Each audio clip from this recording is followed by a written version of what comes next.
All sports, all the time. There's heroes and there's legends. Heroes get remembered. Legends never die. This is the Spoken Podcast. Hold your ears, folks. It's showtime. I'm your host, Lance Twidwell. Man, that kid, he can ball, man. He can ball. Touchdown, Kansas City! Patrick freaking Mahomes, baby! Let's talk some sports, because that's what we're here to do. You are tuned in to The Spoken.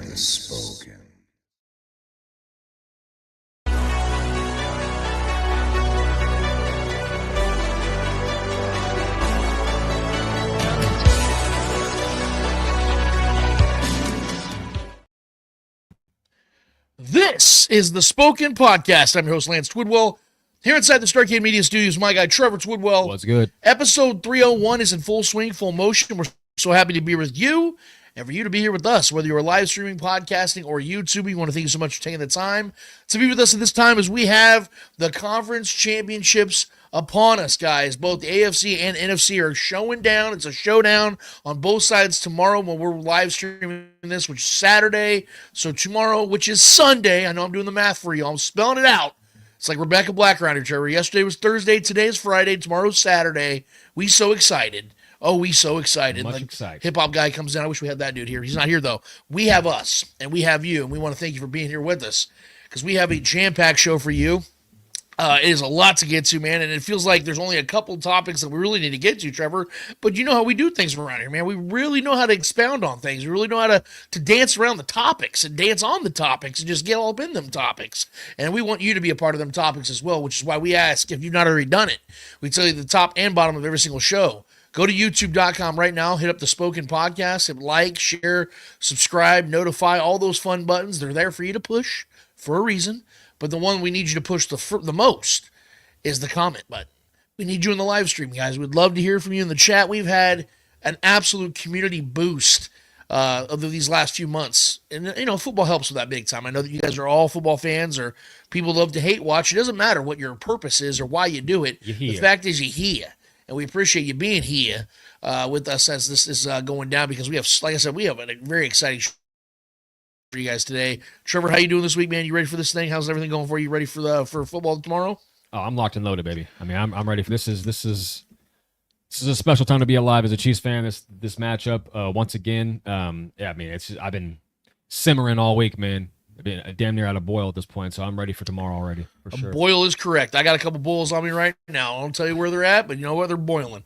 The point is, we are here to talk about some football. We are here to get some things going. Like I said, I have a full layout and predictions, picks, all that stuff of the two conference title games as to what Trevor and I see happening. Trevor and I have not discussed a damn thing of what we both are expecting in these games. I really have no idea where Trevor's going on this one. He has no idea where I'm going on this one. We might have some ideas based on tendencies and things of that nature, but we don't really get to expand on these things throughout the week. So you are getting it while we're getting it, and we hope that you guys are excited for that. We want to get it from you as well. So hit us up because in the middle of our show, we have what we call Speak It, where you guys take over the entire show with your questions, your topics, your concerns, whatever you guys want to talk about. But whatever takes you guys have, Trevor will throw those on the screen as the show continues and as I continue to run my mouth, and we will react to them accordingly.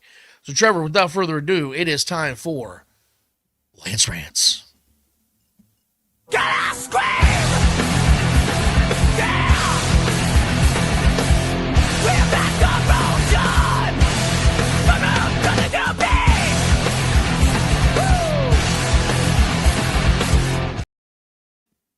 All right, we're good. We on? We on. All right. Well, before I start to expand on some of these things that I want to talk about, because trust me, there's a lot to expand. I do want to give a brief shout out to my guy Mark Lanoa over at Made Urban Apparel. If you guys were wondering where this new hat came from, that is where it came from. These new ones they just dropped. They also have a white style. Fresh, look, man, there's a reason why these guys got in cahoots with the Chiefs. Because Mark and the dudes just know what they're doing. They're a local brand. They've been kicking ass for so long. I think they've been in business now since 2013, worked their way from the ground up, and Mark knows how to do it with class. This man is all class. He is class personified, and he's also one of my best buds. I just wanted to give him a shout-out today and say that we're rocking this for a reason. Mark, I love you to death, brother. Hope you're doing well. We talked before the show. I told him we'd be rocking this stuff. We always rock his gear on this show because, like I said, it's quality, and we try to give quality to you guys as well. So if you want to go get your own, if you can't go to the store down Southwest Boulevard, which is great locations right next to Manny's, the Mexican joint right there down on Southwest Boulevard. You can go to madeurbanapparel.com. You can go check them out. They have all their gear on there exclusively, but you better get it now, guys, because the thing about Made is they very much do a lot of one-offs. Once you have it available, you better go and get it because they don't remake this stuff a lot of times. They have a blast sale, and then all of a sudden it's gone forever. So definitely go get your own if you guys would like to do it. Like they said, they have multiple colors of this one as well. But Trevor, I got to start where everyone's still talking. We have to be current, man, with a lot of things that we do on the show. That's the way to go. That's to pique people's interest. And, obviously the games are what matter the most. But, man, there's a lot of dialogue that is still going out there. Trevor, there's a lot of bitching. A lot of bitching going out there, man. And we know that we're living in the time and age, man, where we have shows or content creators that are out there and just repasting and acting like it's their reports and things of that nature. But that's not what I want to talk about today. What I want to talk about is this constant bitching that we have still going on towards the Chiefs and their fans about how games are all in the Chiefs' favor, about how, the refs are favoring the Chiefs and how the Chiefs are getting all the calls. And no matter how many times we continue, Trevor, to see the numbers being different than what people are saying, people continue to drive these narratives.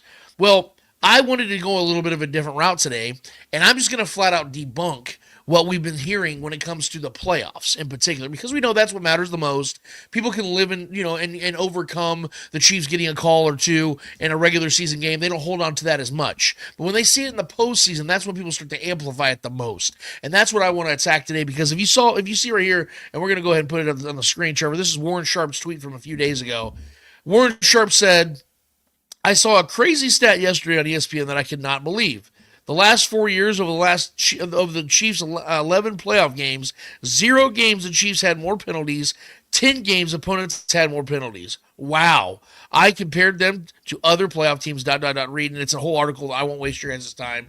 And I read that and I laughed because, Trevor, I remember, and yes, obviously social media continues to grow stronger and stronger as we go further and further into human history, correct? Correct. But I'm also of the remembrance, Trevor, that back in 2013, 2014, 2015, 2016, all the way to 2018, social media was very strong. Twitter was booming. Facebook was at its peak. Instagram was killing it. Everybody was on social media at that time. Sure, that was only 10 years ago. Mm-hmm. Okay? And you and I were in our mid-20s at that time. That was a time where everybody's on social media saying everything that we wanted to say, right? So I don't want to buy this bullshit narrative, Trevor, that, well, it's more amplified now than in the previous dynasty like the Patriots because, social media is so much stronger than it was 10 years ago. I don't buy that at all. And the reason I'm doing that, Trevor, because I want to bring to light something that was to light, but for some reason, people are seeming to forget it. And this is just now the tip of the iceberg of where I'm about to go down on this hill, if you will. So let's go ahead and put this up. This is via the herd, Trevor. The Patriot playoff penalties, 2014 through the 2018 playoff run. Would you look at it? That's pretty slanted. It's kind of a discrepancy in there, Trevor. Yeah. 20 fewer penalties than their opponents, over 220 more penalty yards, 7-4 more penalties. So games that they had more penalties, they only had 4 games to their 7, and more penalty yards, they only had 4 to their 10. So about half to more than half of the games, less than half of the games, they would have more penalties. I don't hear a single soul talking about this, Trevor. I remember back in the day, we'd talk about how games were fixed for the Patriots and things of that nature, but there was credence to that. You know why, Trevor? Because they fucking cheated. Several times, in fact, in different and fun-filled ways. The Chiefs don't do that. The Chiefs haven't cheated one goddamn time. There has been no cheating scandals attached to the Chiefs. What's pissing people off, Trevor, is that the Chiefs just continue to win. That's the point blank period standpoint that we have to go off of. But you know what I decided to do this week, Trevor? I decided to debunk this bullshit narrative that the Chiefs just so happen to get the refs on their side come playoff time. If you go ahead, Trevor, put up that first one. Here is where the Chiefs ranked in penalties against them over the last 4 seasons. That's 2021 to present time after the Texans game. Here is where the Chiefs have ranked in penalties against them over the last 4 postseasons. 8th, 27th, 20th, and 29th. Here are the teams, and we can put this next one up, Trevor. Here are the teams they faced over the last 11 postseason games during this span where they ranked in penalties against and their penalties compared to the Chiefs and their postseason matchups. That's what's in parentheses. If you notice, the 2021 Chiefs were by far the worst of the 4 Chiefs teams by finishing with the 8th most penalties. But even with that considered, they faced 2 teams in the Steelers and Bills that finished with the 12th and 6th most that season, and those games favored the Chiefs by a combined 3 measly penalties. Obviously, the 2021 Bengals were one of the best teams in avoiding penalties that season by being 29th, and even though they had 4 penalties to the Chiefs too, they ended up winning the game in overtime anyway. So that conspiracy dies right there. It didn't favor the Chiefs at all. From then on, if you look at the rest of this list, the Chiefs really cleaned things up, finishing in the bottom third of penalties against for the next 3 seasons. So it shouldn't come as much of a shock that they didn't commit as many penalties as their postseason opponents when literally half of them finished in the top 11 most penalized teams. The maths. I know that many want to so desperately believe that there's some shady shit taking place, that the NFL is helping the Chiefs win playoff games and Super Bowls, when in reality, it's just the fact that the Chiefs have faced a shit ton of undisciplined teams. That's what it comes down to. We grew up, Trevor, in an era in the 90s where people said you win and lose games by what you do on the field. The X's and O's, the Jimmies and the Joes, people weren't talking about the refs. That started to change in the early 2000s when we saw the Patriots start to get favorable calls, very questionable calls. And then when the gates started getting attached to it, I think all hell broke loose. Now it's everything's a conspiracy. Everybody's Alex Jones. Everybody's talking about the globalists. It's all turning the frogs gay. Like everything's just out of whack now. There's no actual belief in just what is. Even when, and Trey Wingo broke this down perfectly on Twitter just yesterday. Yeah. We talked about the play against the Bengals that everybody said cost the Bengals the game against the Chiefs early this season. It was a 4th and 19 pass interference. Do you know why it was 4th and 19? From 4th and 16? Yep. Is because the previous play, the Chiefs got a holding penalty. If the refs, Taylor, wasn't it? Yes, if the Chiefs were in the ref's pocket or vice versa, why would they call that holding penalty on a 4th down conversion for the Chiefs? That would have helped the Chiefs. We can go down the list of things, Trevor. The point is, these are the numbers that debunk it all. Because the Chiefs played undisciplined teams. That is why those teams had more penalties in their postseason matchups. Are there going to be exceptions? Yes. Sometimes teams play better than they normally do. Sometimes teams play worse than they normally do. But there is context to all of it, and I literally just broke it all down. I'm sick and tired of hearing this shit. I know we're never going to stop hearing this shit, Trevor, but this now, if this doesn't silence the critics, there is literally nothing, and there's no hope for them. What are your thoughts on this? Well, I mean, our guy Ruben DeCruz in the chat makes a good point too. He says, Lance, I think we're on TV so much, everyone thinks they're a ref. Aikman should be banned from calling Chiefs games. I do think the exposure 100%. that we have obviously puts us under a microscope for the penalties there. But yeah, man, I mean, this is just a nonsensical, non-starter kind of conversation for me here, man. Because we can even talk about it, and I've seen the stat too I have up here.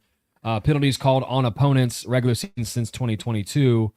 The Vikings are leading the pack by far, with 363 since 2022, which is by far the most. The Bills are a few spots down with 315. The Chiefs are third to last with 278 penalties called on their opponents since 2022. And the Bills are about 12 spots ahead of them. 12 spots ahead of the Chiefs. So almost 100 more penalties called on their opponents in the same time span. So, I mean, if you want to talk about the Bills and the Chiefs conversation with this contextualized being about this game, it's not even close who's had the benefit of the referees. And let alone the evidential video clip of the refs doing the whole my bad gesture to Josh Allen on the sidelines after he was bitching during. It's just no one's talking about. It's no one's talking about, bro. It just gets swept under. It's because we're the Chiefs, man. It's because we're the back-to-back Super Bowl champs, and we're a true threat to do something no one's ever done before. Right. And that scares people. That creates a whole lot of jealousy amongst other fan bases, because especially the other fan bases that are similar to us, that are small markets, that are the Midwest teams like the Bills. not Midwest team, but smaller market They feel teams. overlooked. Yeah, they want their moment too because if the Chiefs can do that, why not us? Right. They finally got their Josh Allen. Right. They want to have their championships. Right. Yeah. So I get it. It all makes sense to me. Is it fair? Does it make sense? No. But it makes sense to me to why the vitriol, why the chest, why everything, all that negative energy is coming the Chiefs' way. And it's not because we're unlikable. If Travis Kelce was on any other team, he'd be very likable. Everybody loved the Taylor Swift stuff. It's the fact that we have the Taylor Swift stuff and we're winning. Right. It's the fact that Patrick Mahomes gets these calls in a timely way, and that's under a microscope because we're on national TV every single week, and we're winning. If we're getting these calls and we weren't winning games because of these calls, or not even the fact that we're winning games because a lot of times we're not winning because of the calls. They just happen to happen, and we find ways. Pat finds ways to win, nonetheless. Yeah.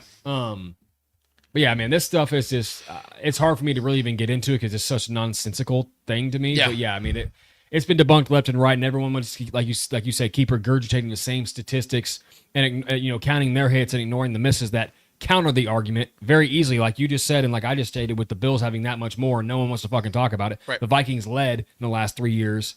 No one wants to talk about it because they're not winning.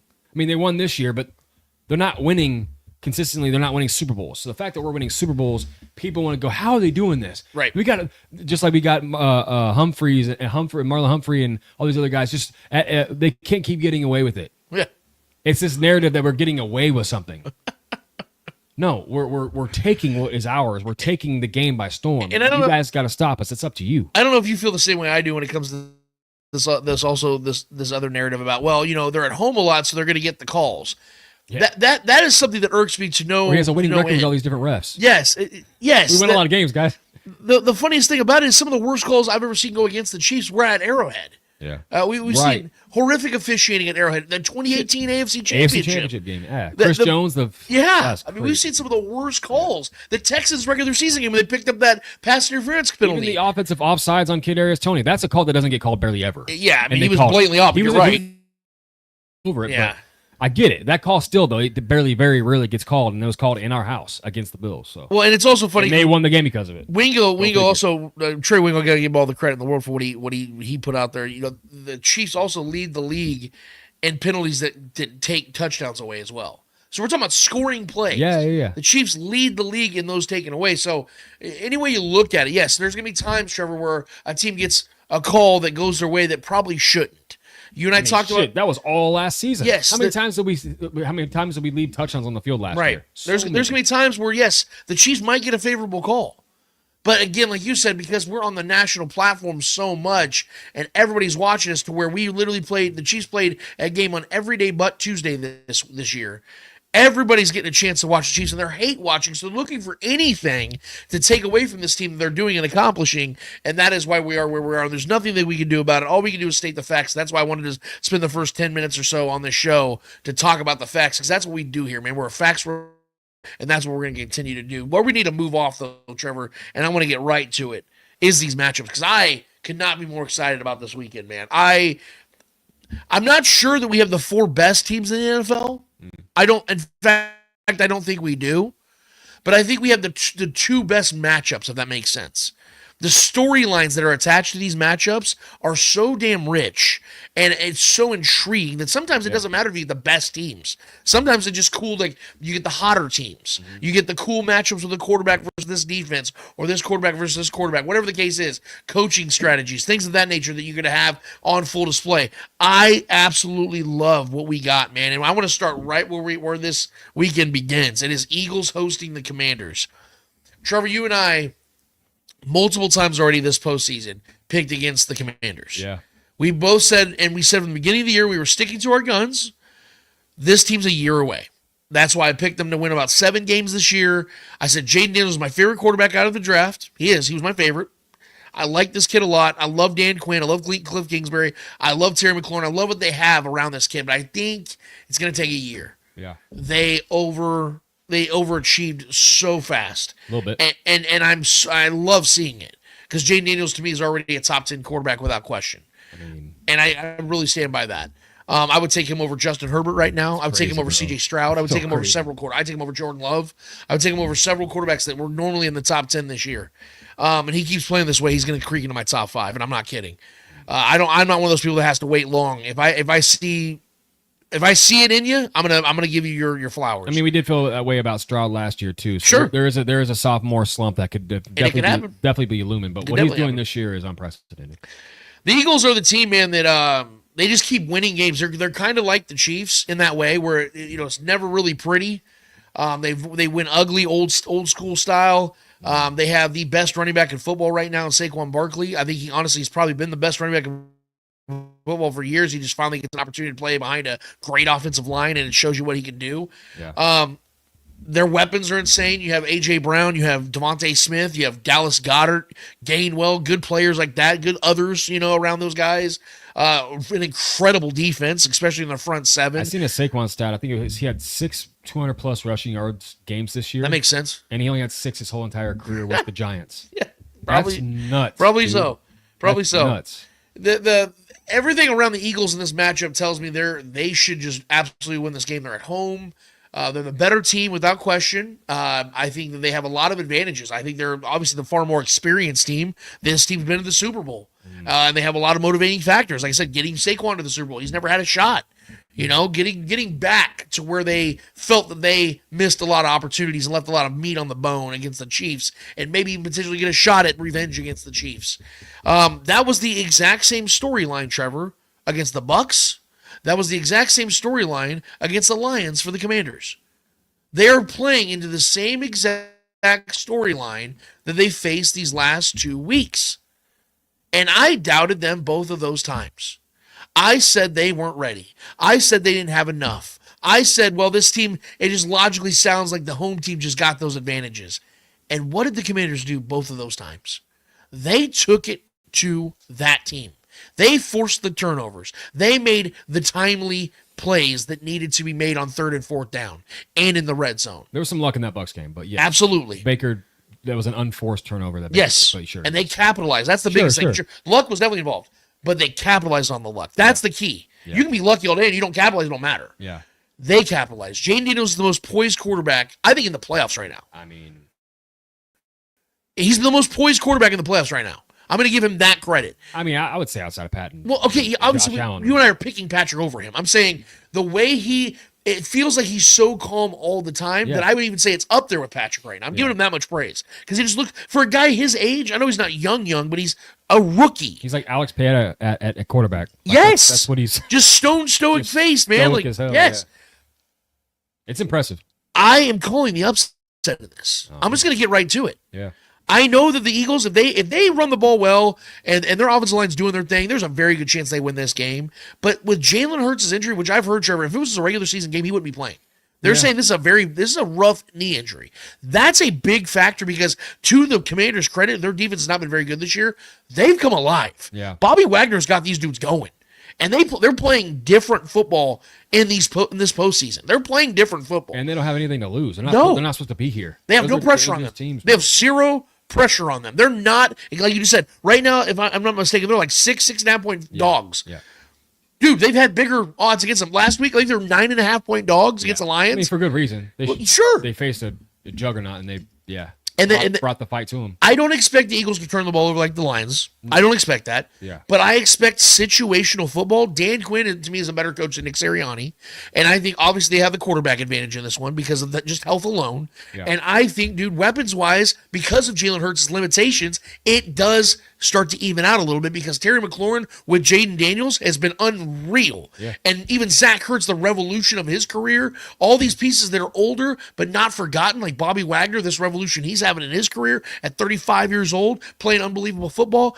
I think they're going to squeak this one out because I am not going to be the idiot that doubts Jaden Daniels in an NFC matchup again. Yeah. I can't do it. So I think it's going to be a close game. I think they're going to go for hell of a lot of 4th downs. They're going to be dragging drives out and limiting the Eagles' possessions, which is going to be shitty for them because they're such a run-heavy offense. They're going to need more possessions, and they're going to be limited. I think that the Commanders are going to – I think Kingsbury's going to coach his ass off of this one strategically, and I think they squeak this one out. I have the Commanders winning this game 21-17. Whew.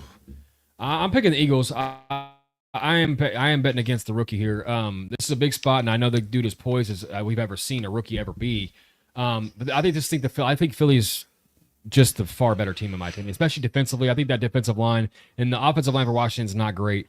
I think that defensive line is really, really going to wreak havoc on Jaden Daniels. And I don't know, man. I think the Washington, they like to run the ball. They like to establish the same. Both these teams' offenses like to do the same thing. They like to chew up clock, control the game, run the ball well. They have both mobile quarterbacks. I know Jalen Hurts is not in great shape right now, but I still expect him to move around and at least try to make plays with his legs. He's going to. That's just in his nature. You can't really take it out of him. And besides the fact that Saquon absolutely went nuclear against them last time they played, and I expect him to do. The teams he eats against, he continues to eat against. Well, he did the exact same thing to the Rams again, right? Several home run hits against the Rams, and the Rams knew that their objective was to stop him. They still couldn't stop him. This offensive line for the Eagles is the best in the league, in my opinion. They're so big, they're so strong, they're incredible at creating holes for Saquon to run through. It's just been a dominant force all year. He's been the best running back in football this year, in my opinion. And I just think they're a force that's not going to be stopped right now. And I think the experience coming into play here as well for Philly. I think they're a really, really driven team, and I understand that Washington has nothing to lose, and they're kind of have that, hey, balls to the wall, baby, we have nothing to lose. I think that's a great mentality to have because it's true. But at the same time, I just think this is where the experience, and I think Sirianni's been coaching really well this year, honestly, in my opinion. They've been really good in situational football as well. That's why they've squeaked out a lot of close games. So you got to give credit to the coaching staff there as well. Alongside with Jalen Hurts just not being a turnover machine as much as he has been lately. They've taken care of the ball and running the ball and dominating the game. They also have a guy by the name of A.J. Brown that could just be unlocked at any moment and just absolutely take over a game as well. So you have those dominant pieces, in my opinion, that just are overwhelming and going to be really tough for that secondary outside of, obviously, Devontae Smith, who's a guy that's going to eat you up underneath as well if need be. That's tough for that secondary Washington to overcome, in my opinion. So I'm taking the experience and the guys that have been here before and done it in Philly. Going into Philly, too, is a tall task for Washington. But I'm expecting a really good game. I think it will be close. And I will not be shocked if Washington pulls it off. I'm not going to be shocked at all because what they just did against Detroit was one of the most impressive things I've ever seen, ever in the postseason. So the way they won, they beat the Detroit Lions in their own game. It was so impressive. So if this game's tight, I mean, this game can definitely go either way. But I'm going to put my money on the experience and situational football situations with the Philadelphia Eagles. Now, I just want to move right along here, Trevor, because I want to get to the people and I want to have good chats with them and get right to it. The game we're all waiting for is the game that I think we've all, if we're being honest, like Carrie Underwood said, waiting all day for Sunday night. We've been waiting all season for Sunday night. Chiefs are hosting the Bills this Sunday. Even though I wanted the Ravens, I felt that was stylistically the better matchup. If I'm going to be honest here, Trevor, I think this is by far the best storyline for what the Chiefs are trying to take on from an historic standpoint.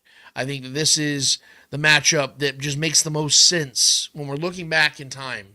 Like we look at the 1980 49ers and the 1990 Cowboys and the 1970 Steelers and the 2000s Patriots. There's always these matchups that just make so much sense because, of course they faced off. Well, the reason I feel that way the most is this stat that came out. We can put it up there, Trevor, the head-to-head over the last 10 games between these two franchises. Obviously, this predates Patrick Mahomes and Josh Allen, but the majority of these games are between Josh Allen and Patrick Mahomes. The head-to-heads is unbelievable.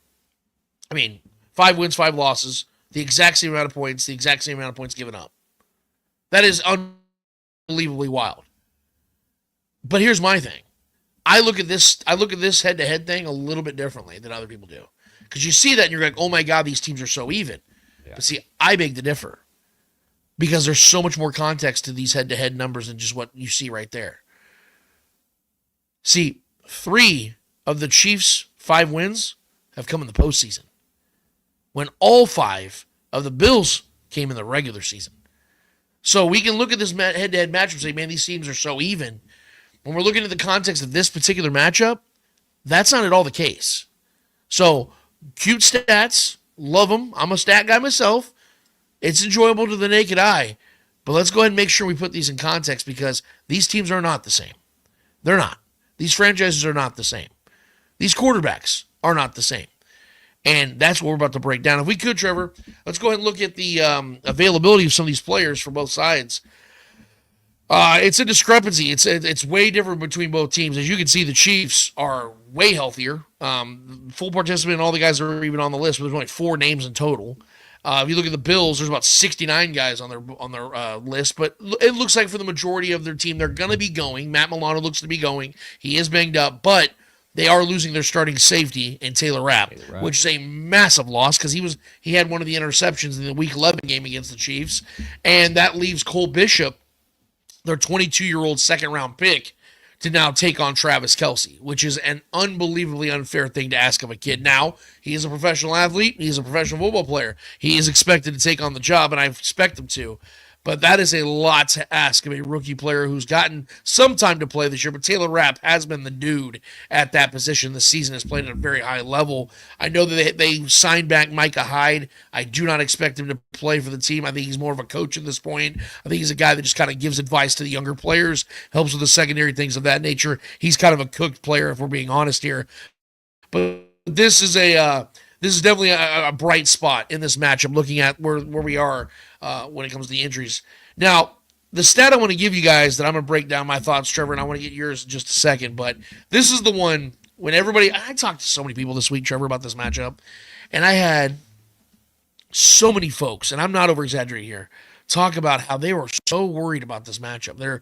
I'm nervous, man. I'm scared to death. And look, the Bills are a really good team, and Josh Allen is a freak. So obviously there's a respect there. Having respect for somebody and having fear are two very different things to me. Yeah. I do not fear this matchup. And the biggest reason why is this next stat I'm about to tell you. The Bills faced 4 playoff teams this year on the road. They went 1-3 in those games and allowed 36 points per game in those matchups. The last time these teams faced in Week 11, the Chiefs were without Charles Omenihu, Hollywood Brown, Isaiah Pacheco, Jalen Watson, Harrison Butker, and Wanyas Morass was at left tackle. We know that the Bills thrive off of takeaways. But there is a massive, and I want to give Sean Barber, believe it or not, some credit on this one because he actually had a really good take for once. He said there is a massive difference between takeaways and giveaways. That is 100% correct. It might all be the same in the stat column, but there are contexts to takeaways and giveaways. The Chiefs gave away the ball in that Week 11 matchup with stupid turnovers. They literally landed right in the laps of those Bills players, one that won't be playing in this game. The Chiefs had 2 costly turnovers in what was a 2-point game with less than 3 minutes remaining. Since that game, there have been 280 turnovers across the league.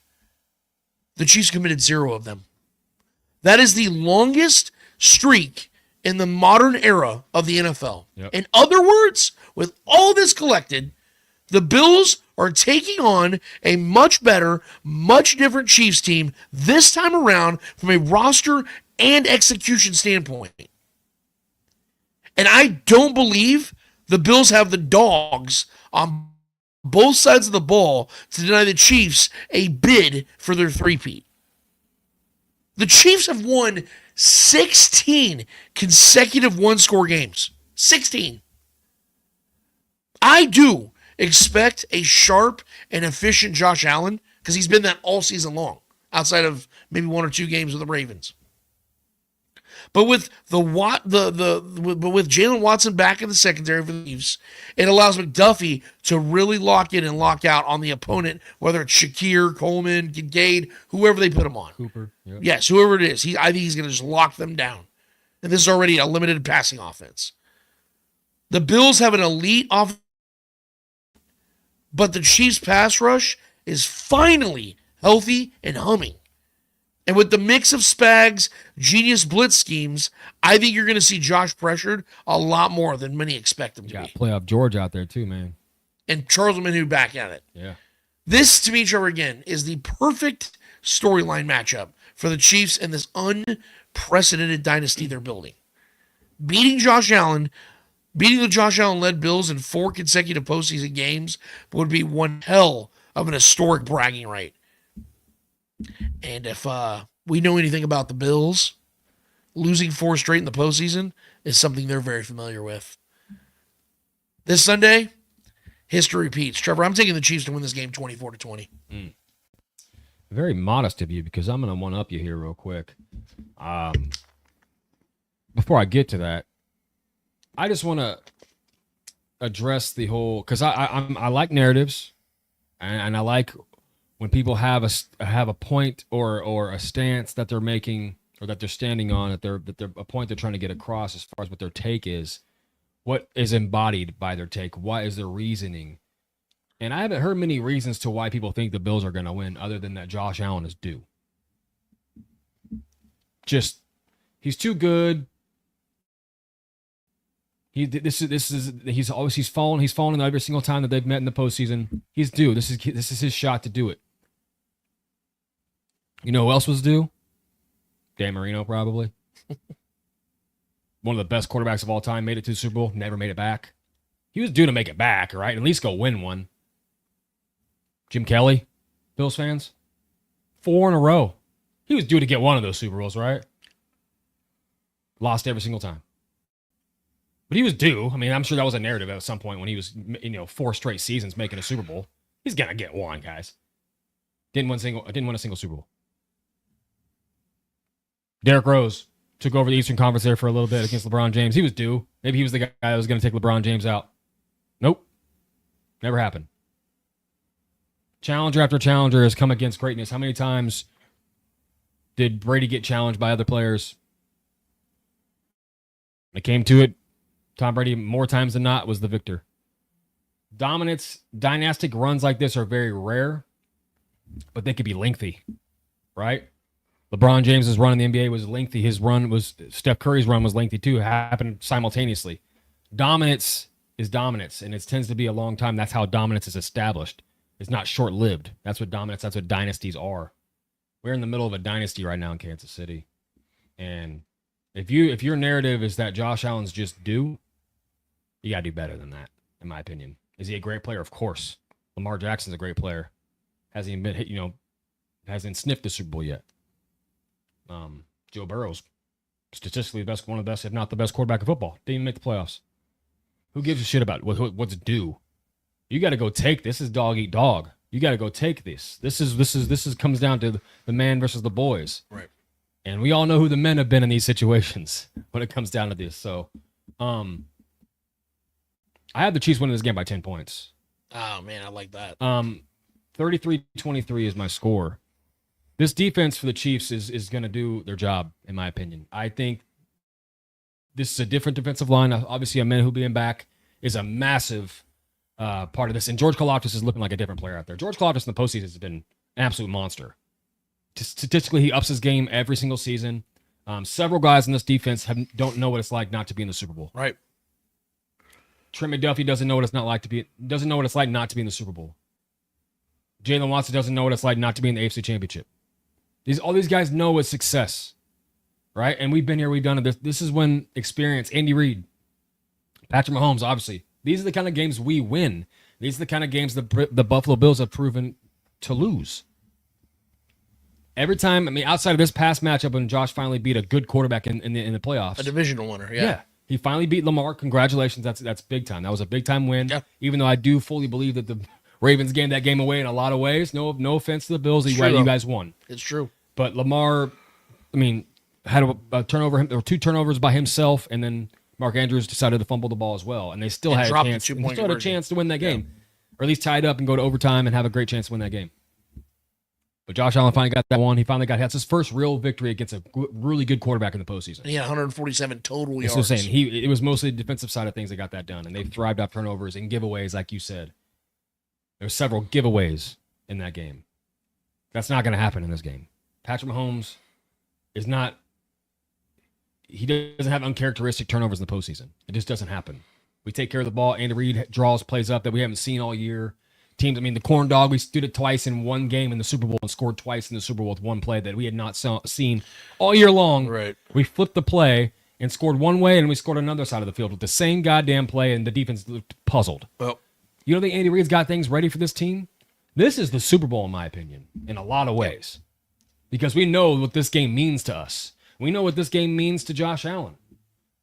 This is a massive moment for him too, but it's a bigger moment. We're playing for bigger things over here on this side, man. Yeah. So yeah, 10 points. I think this is a game where we lead the entire time. I don't think we trail. I just think this is a game where our defense comes out and makes a statement. Even more so, I love our defense in this game, but I have a scoring 33 points, which is going to be the most, and this is going to be the best offensive performance we've had all year. And I think we know that we have to, because we know this is not some team that we're going to overlook. This is not some team. This is a team that we have a lot of respect for, both sides. But we know we're going to have to bring the fight to them immediately. We're going to have to go dice them up immediately. And I expect Pat to complete 40-plus passes in this game. I think Pat's just going to dot this defense up, because we saw in that second half what Lamar was doing to that secondary, and what the running game was doing to them. They had like 167 rushing yards with ease against that defense. It was butter. Yeah. So you don't think Patrick Mahomes is going to take note of that and look what they did and just spread guys out? Hollywood Brown underneath stuff, using that speed to beat guys. They have slow corners. They have slow safeties. Now they're down their best safety.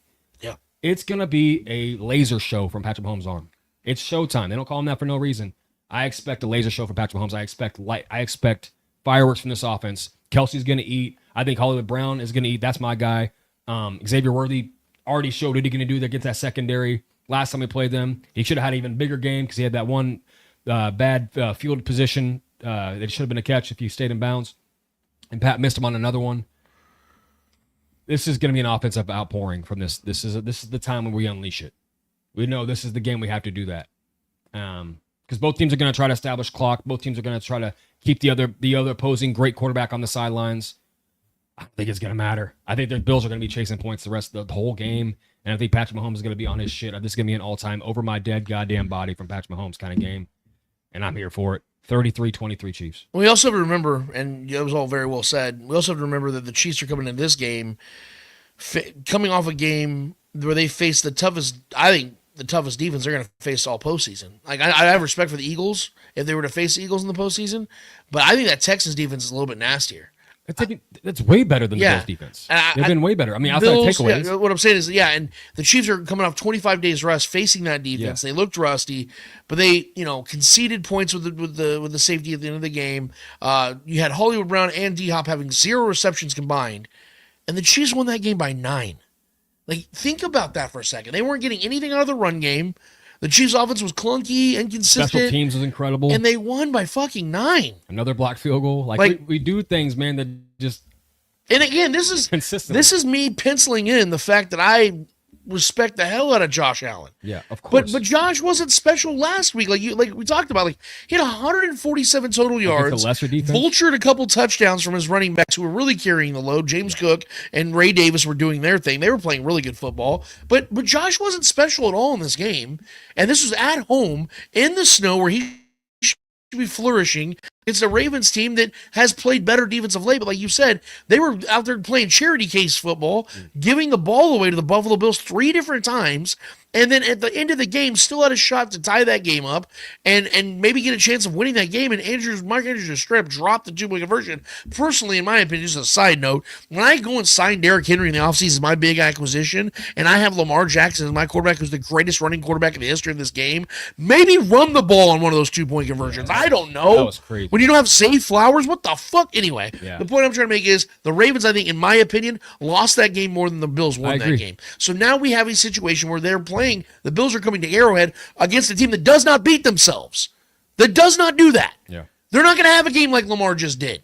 Patrick Mahomes, like you said, Trevor, is going to play over my dead body shit because they know what they're playing for this the disrespect that's been getting from, this is why do people do this? I love it. Everyone should be on their knees, S in the Chiefs D right now to do some reverse psychology shit. But no, every single year we go into the postseason, everyone wants to doubt Patrick Mahomes. Everyone wants to doubt Andy Reid. Everyone wants to doubt this Chiefs team. It's the refs winning us games. It's the Taylor Swift effect. They want the Swifties at the Super Bowl. It's money. It's dollar signs. Blah blah blah. And all we do is win consistently. Looking to win our 3rd in a row, and everyone wants to doubt us. You think they would catch on to the fact they need to stop that, and all that does is just fuel the monster that much more. It's so crazy. It's gonna happen again. It's gonna happen again, and everyone's gonna be in an absolute hysteria once again. Congratulations, you played yourself. I don't know what to tell you guys. All these talking heads continue to doubt the Chiefs for some reason. continue to lead Patrick Mahomes off the MVP vote boards. All this shit, no Pro Bowl. He's taking a list and he's checking it twice, people.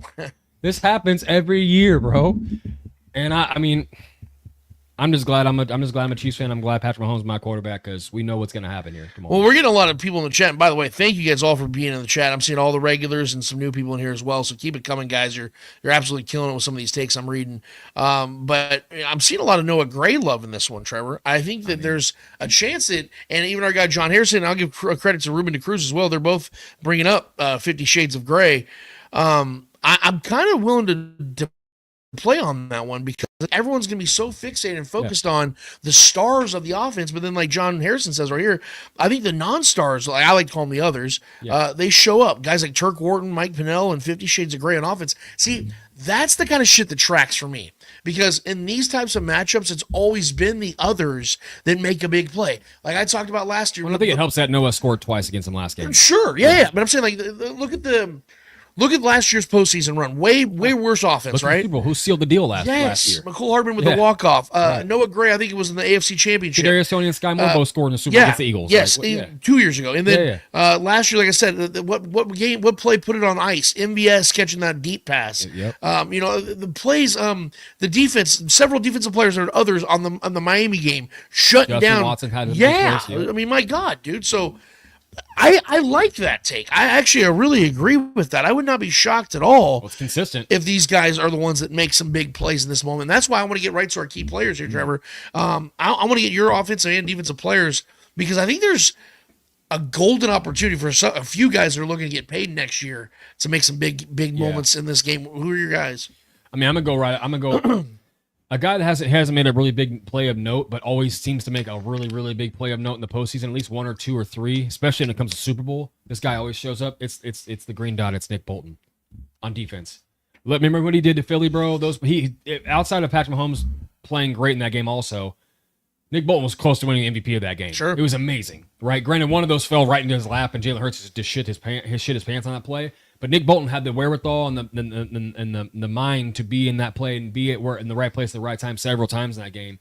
This guy makes big plays and big games, and this is a game where he's going to really be needed because I think he's going to be a spy. Him and Chenal are probably going to be spies. Tranquil at times probably, but preferably Nick Bolton with the size to be able to tackle Josh Allen when he scrambles and gets out of the pocket. He's going to be a guy that's going to really be on him, and I think there's going to be some plays that Nick Bolton's going to make here. I think he's going to get. I think they're gonna send him on a couple blitzes, and when you send him up the middle on those blitzes, he gets after quarterbacks, and big plays and big times. So I'm going Nick Bolton defensively there. Granted, it could be anybody. It could be Mike Pinnell stuffing a big run on a 3rd and short or something like that, because we all know those guys, Dana and Pinnell, they tend to make big plays too in certain moments, in clutch moments. So I wouldn't be surprised if it was one of the others on the defense as well that makes a play. But I think Nick Bolton just almost always comes up big in these kind of games. Yep. And I'm expecting maybe a forced fumble, something. He's going to make a play, a batted ball, something. So I love him on the defensive side. And I'm going right back to the guy I expected to have a big game last week, which is why we brought this guy here, Hollywood Brown. We brought him here. He was supposed to be here all year. He was supposed to be a guy that we were going to rely on a lot, I believe. And we hadn't had him all year. D-Hop wasn't supposed to be here. D-Hop was brought in just because of circumstance, in my opinion. He probably never would have been a Chief if we didn't lose Rasheed and Hollywood. I remember there was that one annoying Chiefs fan that kept talking about getting D-Hop here. I remember who that was. I don't know if he's hurt or not, but he barely played last week. I don't know. I can't really expect much out of D-Hop in this game, but I do expect a lot of Hollywood Brown. This is the game where he's going to make some money. I predicted that last week.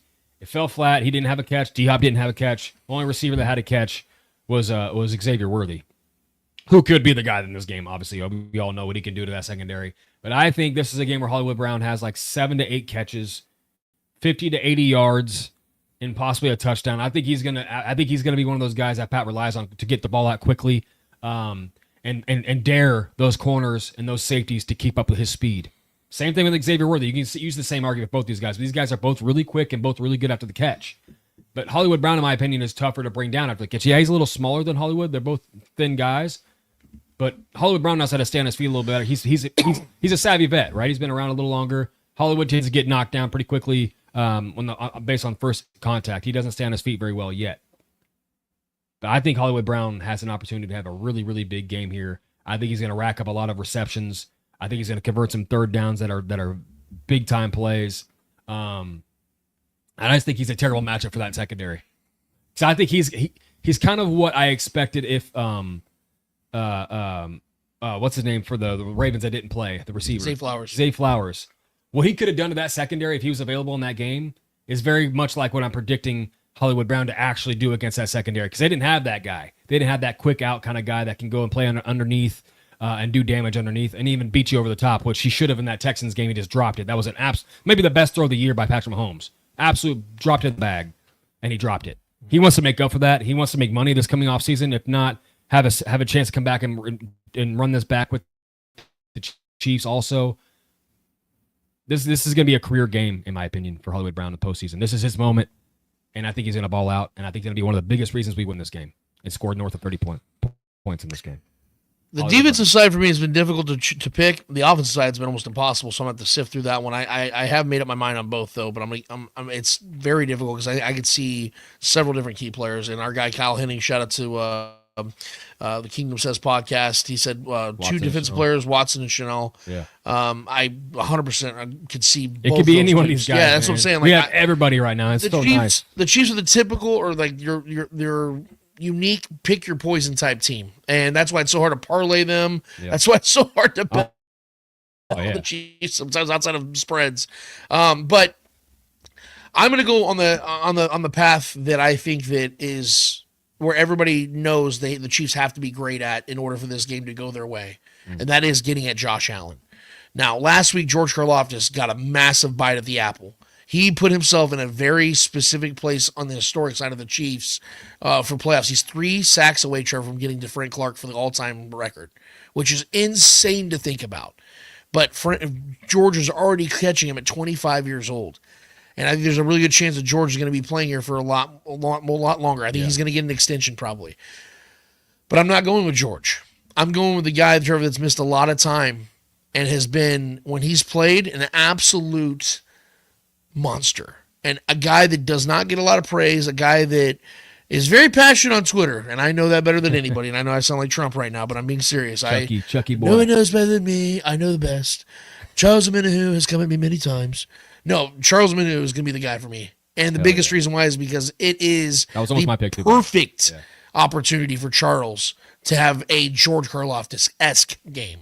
Chris Jones is going to get double teamed like a motherfucker. Frank Clark kind of playoff game where he just wrecks the whole game. And here's the most poetic part of my prediction, Trevor. Chucky boy. Deion Dawkins is going to give up 2 sacks in this game. Ooh. Deion Dawkins has been talking hella shit, talking about the former Chiefs, poking the motherfucking Why bear. do you do it? Poking the spear of Arrowhead. Why do you do it, man? You ask for the horns, you're going to get the bull, brother. You're going to get the whole bull.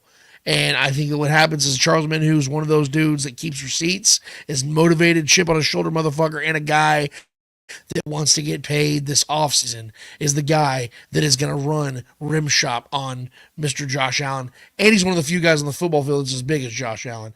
I think he's going to get a strip sack in this game. He's going to cause a turnover because I don't think Josh is going to throw a pick. He might if he gets rushed a little bit, but Josh has been really good this year at not throwing interceptions. I think that this is going to be one of those strip sack fumble type of situations. Charles Omenihu who blindsides him, blows by Deion Dawkins, or we kind of, just like a swim move. He's going to get by Deion. Deion's going to have a rough game. I'm predicting it. I think Deion's going to have a very rough game. You could definitely put 2 guys on him and overload him a little bit. There's going to be a statement, man. I think Spags is going to make some statements. Make their strong link, their weak link. That'd be crazy, man. Chucky O's my dude, man. I think he's going to be the dude. And another guy that's playing for the bag too. Kyle knew where I was going. Yeah. He goes, I think I know where it's going. Charles Witt, he nailed it. Way to be on me. Way to be on that one, Kyle, bro. You know me too well, but that's my defensive guy, and I'm sticking to that one. I feel great about that prediction. My offense prediction, because look, man, there's gonna be no shock when I say this, and he's not my pick, but I fully anticipate Travis Kelce scoring another touchdown in this game.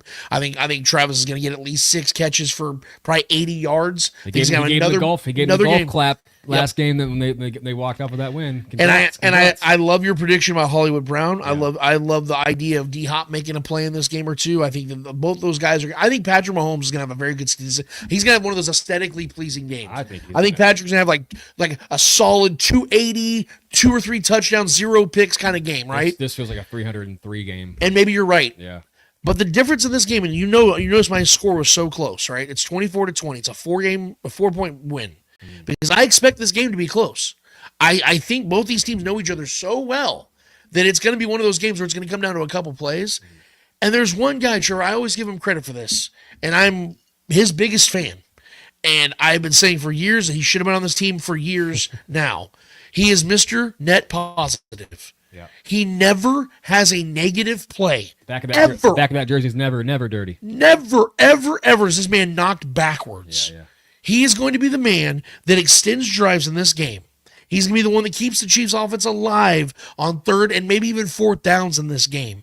And I think he gets a score in this game because he remembers what it was like to be at one time taken away from the opportunity that he now has again, where he had a chance to be in a Super Bowl winning team. Now he's got it, and he knows he's this close to getting to that place. Yeah. He's going to be the X factor in this game. Kareem Hunt is going to be my guy in this matchup. And, dude, I am so fired up for him because this is, like I said, the storyline for the Chiefs is great. Think about the full circle for him. Yeah. Like, this is a life-changing opportunity for Kareem because if he does well in this game, who's to say the Chiefs don't bring him back?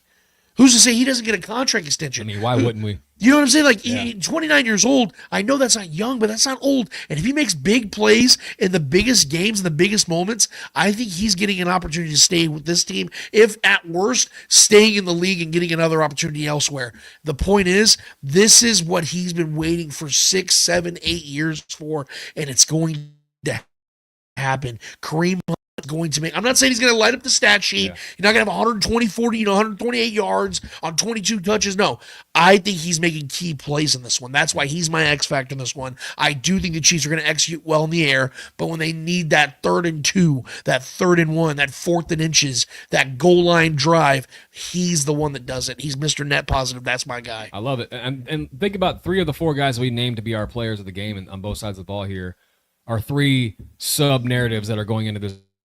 Who's trying to play for that next contract, possibly. I know he nailed it. I know. I was keeping track. I knew you were going there as well. But look at it. Kareem Hunt. That was being clever. Kareem Hunt, redemption. Yeah. Sub-narrative. Who's sub-narrative is playing for that next contract, and Hollywood Brown playing for that next contract. And he missed the whole season, so he has a lot to prove. That's funny. That's funny. There's 3 guys that have sub-narratives. Look at all that. I mean, that just adds all. And then outside of that, all those extra chips on our shoulders to things to prove for this team that has really nothing else to prove, but somehow we still find ways to be doubted. That's just another element into this why we want to go beat their ass. All the pressure is not even on us. Right. All the pressure is on Josh Allen to prove that he can actually do this. Yes. So they have all the doubt is in reality the Bills, but we want to make this fake narrative that the pressure is on the Chiefs and that the doubt is on the Chiefs and that Josh Allen's due somehow. Based on no evidence. Zero. Kyle Henning and a lot of other people, Ruben Cruz as well, they very much believe that D-Hop's going to have a game. And I'm open-minded to that too because think about it. And this is why I was trying to tell people last week about why they should feel optimistic about how the Texans game went and why they should feel great about this game. And think about where the Bills are at right now defensively. Like, obviously, Sean McDermott's another sub. Yes, too. Exactly. This is the furthest he's ever been in the playoffs, and he has a chance to win his only ring. And I think right now D-Hop is a Hall of Famer. But I think if they was to win a Super Bowl, helps this team win a three-peat, he will forever be attached to that. He's without question Hall of Famer at that point. So you're right. The sub narrative is there for him. Yeah. But the McDermott, like think about McDermott and his defensive coaching staff right now, going through all the film this week.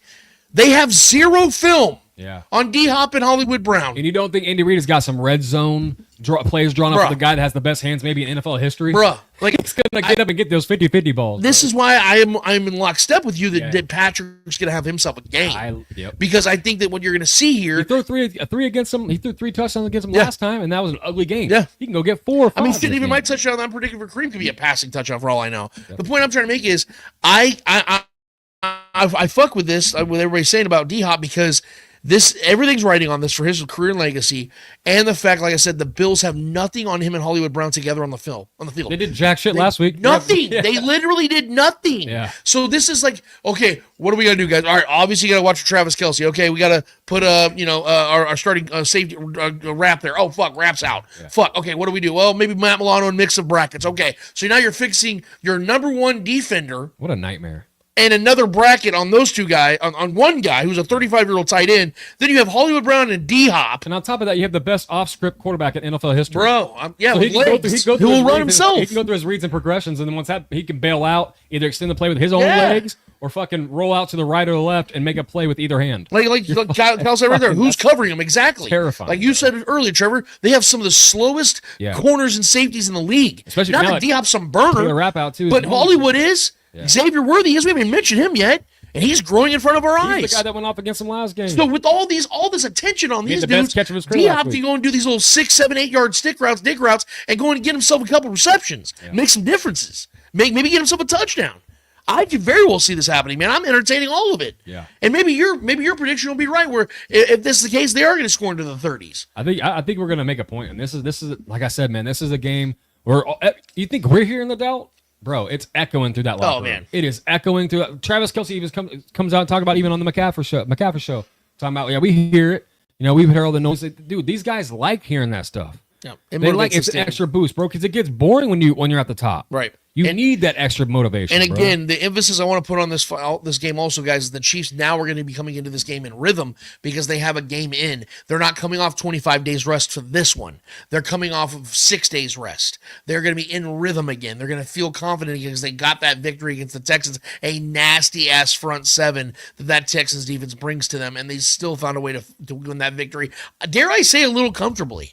I didn't feel like that game was ever in threat. The Chiefs led from wire to wire, if I'm not mistaken. So I definitely think that game's going to go the way this game's going to go the way the Chiefs want it to. It's going to be close. I think it's going to be stressful. I think there's going to be times where we're getting upset with the team overall. But when it matters the most, the fourth quarter, Spags is going to up those beautiful blitzes. Situational football is where the Chiefs absolutely do their best work, and that is not where I believe the Bills are going to do theirs. Because as we talk about, Trevor, and the Bills since 2021, they're 15-18 in one possession games. I want to throw a little extra nugget in here, too. I think that the Bills are going to turn the ball over, and that's going to be the only turnover of the game. I think because I think our offense is going to be playing so well, in my opinion, it's going to force Josh Allen to press. He's going to have that oh shit moment. He's going to have to keep up and pace with our offense. He's going to be pressing. I don't know if it's going to be him that throws the ball away or a fumble, something. This defense is going to be out for blood. This defense is going to want to make a play, and they've been doing that all postseason. Just had 8 sacks last week in a strip. I expect something to happen in this game that's going to cause them to fall behind. We score on that turnover. We go up double digits, and they're chasing for the rest of the game. I think that's going to happen. I know these two quarterbacks have been the best in the postseason the last several years at not turning the ball over. If I'm counting on any one guy to revert back to their old ways and have a brain fart and have a turnover situationally, it's Josh. Because Patrick Mahomes has never been a turnover machine. Yeah, he's had some, the last couple seasons he's thrown a little more picks than he's usually has, but throughout his career he hasn't been that. Josh was that from the first few seasons of his career. Right. Finally changed that this year. This is the fewest turnover he's ever had this year, finally. Just last year he had like 14 interceptions, 15 interceptions. I think if anybody's going to revert back and have a brain fart moment, have an oh shit moment, he knows he has to chase points, it's going to be Josh Allen fucking up. All right. Mac Titt said, I believe D-Hop, Worthy, and Kelce grab a touchdown pass in 3 postseason matchups against the Bills. Kelce has scored a touchdown in every game. That's why I think that trend continues. Our guy Kyle Henning said Christian Benford still in concussion protocol. Yeah. Rasul Douglas on the other side. Kerry Elam, and Kerry Elam's trash. And who on earth is Jamarcus Ingram? Right. He's the fourth cornerback on the depth chart. LOL. Yeah, they're in trouble, man, on the secondary. This is not the 2021 Bills. No. And the Chiefs destroyed that defense too. And that's another narrative I find so funny, bro, like coming from the Bills heads or anybody like that's obviously trying to find a narrative to make their point why is the Bills are going to win this game outside of Josh Allen simply do is the fact that they're saying that this is the Bills' best chance, the Bills' best shot. Based on what? Compared to what just happened last year when we had to go to their house? Right. Was that not their best chance? Right. When Dawkins was talking about they ain't never come here. They ain't never come here and won here. Did it. Who were the dogs that game? That was your chance in your house with your crowd with your better defense that year also and a better offense in my opinion. Yeah, they turned the ball over more last year, but they scored more points last year. That was a better Bills team in my opinion. In their house with their crowd roaring down us with us having to have more simplified play calling because we couldn't hear it very well. We went in there and took it from you. That was your chance. And that was that was the Chiefs' best offensive game of the season. Now you got to come to the toughest place to go play in the NFL. Good luck. Yep. Best chance my ass. Last year was your best chance and you failed. Yep. Yeah, and the takes on here are great, man. Guy clear the air with E. Bill's secondary is not good, not even at their full strength. I agree. Right. Our guy Lonnie Pyramid said, "I'm ready to suit up. Might tear something. But I'll give it a shot." Me and Coach. Best of luck to you, brother. Julia Gulia, 3rd and long. Oh, that's a question. We'll hold on to that one. Yeah, I got you. Allen's due. Ruben de Cruz. That's funny. Yeah. I mean, we hear it all the time. It's been Billy hilarious. Hodge. Trevor's pissed. You know it, dude. Yeah. Dude. The narratives are bullshit. Billy's saying this is my best show. He loves my passion, bro. You guys have no idea. You guys should come watch a game with me and Lance when we're in it, bro. Oh boy.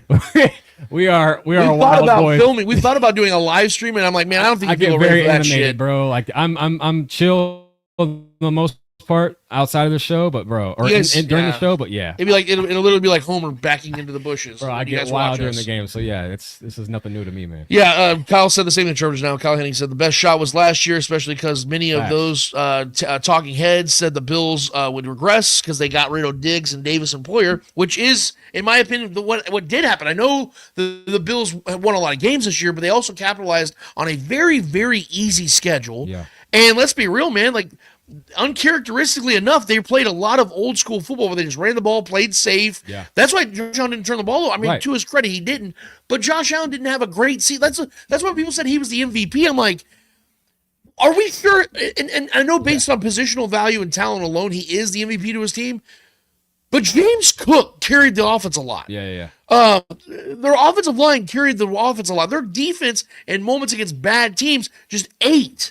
Like they led, I think they're like plus 34 in turnover takeaway margin this year. One of the best in history. So like the one thing their defense did really well was give Josh Allen more possessions. So I wasn't as impressed with Josh this season. Because when they played the best teams on the road, what happened? They got clapped. Yeah. 1-3, 36 points per game they were giving up. And Josh Allen had no answer. And as John Harrison alluded to earlier, back-to-back weeks losing 35-10 on national TV to the Ravens, where Josh Allen was not good, had like 120 passing yards. The next week goes 9 of 30 in Houston. Yeah. The worst completion percentage for a quarterback who has over 30 attempts in NFL history. I'm not saying that's going to happen in this game. No. But I think if the Chiefs do limit the possession, which is why I like the idea of Kareem Hunt playing a role, Pacheco playing a role, is to limit the Bills' possessions. Yeah, our guy Kyle said they gave up 40 in back-to-back weeks to the Rams and the Lions. That defense is questionable. Now those games, caps. Now those games were in domes. It's faster track. I get all that, but the point still remains: is when you saw this defense tested by real, legitimate skill on the offensive side, you saw them fold like a blanket. Yeah. Out of the dryer, kids. Like it was bad. It was you and I watched those games together, Trevor. That Lions and Rams offense was doing what they wanted whenever the fuck they wanted. Yeah. It was easy. It looked like Madden on rookie mode, dude. Dudes were just open all the time. Yeah. You saw, like you said last week, in the snow with limited weapons. You had Bateman out there. I'm pretty sure it was Jason Bateman. And that Rams offense isn't nearly as fast as ours is. No. I will say Detroit's is faster than ours. Yeah. That was insane. Yes. They have speed everywhere. But, it's insane. But yeah, it's a matchup nightmare for that secondary especially, bro. I mean, I think it'll be – you can definitely run on the Bills, but I just don't – I don't trust our running room enough, and I don't trust our coaching to just commit to the run, in my personal opinion. But I do think Kareem's a threat to score every single game. This is what he does. We get on if it's third and goal and it's a yard and a half to get, you go to the guy that gets it every damn time. Fuck a tush push. We have a Kareem Hunt. The guy gets in there no matter what, bro. That's why I called him scoring last week. It was a lock. You know he's going to score if we get down there and it's tight. So I mean, this could be a game where Kareem gets his and then Pat still throws for 3 or 4 tutties, bro. I just think this is, in my mind, and I think in the Chiefs' mind, this is their Super Bowl in a lot of ways. Because I don't think anybody believes in the NFC. I think everybody believes and mostly can agree that whoever comes out of the AFC is winning the Super Bowl. Yeah, I would agree with that. So, and I think especially if it's the Chiefs that comes out of the AFC here, all the money is going to be on them to win it. So in my mind, this is, and we're playing for so much more, man. We're creating history. Right? It's different when you're trying to like catch up to records and things like that. This is creating something new that has never been done. Untouched, untapped. This is something that's just will solidify us as the greatest dynasty in NFL history, bro. Yep. And we're not going to go 10 years without getting to another one. And I'm glad our guy Kyle's just said this. This is literally what I've been saying. This is the game they've been waiting for all year. You saw and you heard after that the loss in Week 11. Yeah. You heard Patrick tell Josh, "We'll see you later." And you saw Travis Kelce giving the fans a nice little cordial clap. Like, hey, you guys got us today, like you have in the previous 3 seasons before this one. Yeah. You guys find ways to beat us in the regular season. Hang the banners. Congratulations. Because when it matters the most, and we got to play for what is and what isn't, for sudden death, you know who daddy is. Yeah. You know who daddy is. Papa. So that's Look, man, that is why I'm so comfortable, so relaxed in this game, guys. The matchup favors the Chiefs, no matter what the fucking national narrative, no matter what the media tries to tell you. This matchup favors the Chiefs in a myriad of ways and reasons, guys. They're at home. They're healthy with the head coach and quarterback advantage. They are motivated to go and make history. Like, that is the thing we have to continue to emphasize on. The Chiefs are not just playing the Bills. They're playing against history. And that's been the speech in the locker room all year. As soon as we won the Super Bowl last year, Pat was already talking about going to get the third one. That was already his focus. Like, this is something they've been feeding on for a long time. They couldn't. They're going to let it slip out of their hands now. They couldn't even celebrate a back-to-back title without Patrick up there going, "Hey man, we're going to get 3. Yeah, I'm on. We're going to go get 3, brother. Chris Jones, you're going nowhere.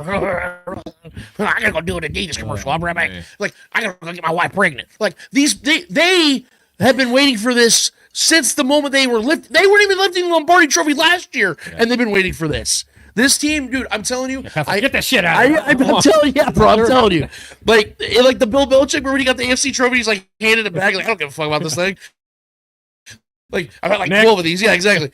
That's where the Chiefs are starting to get with some of these things, dude. But the point is, I really truly do believe, Trevor, if this team did a vote, who would you want to beat in the AFC Championship to get to that three-peat? Yeah.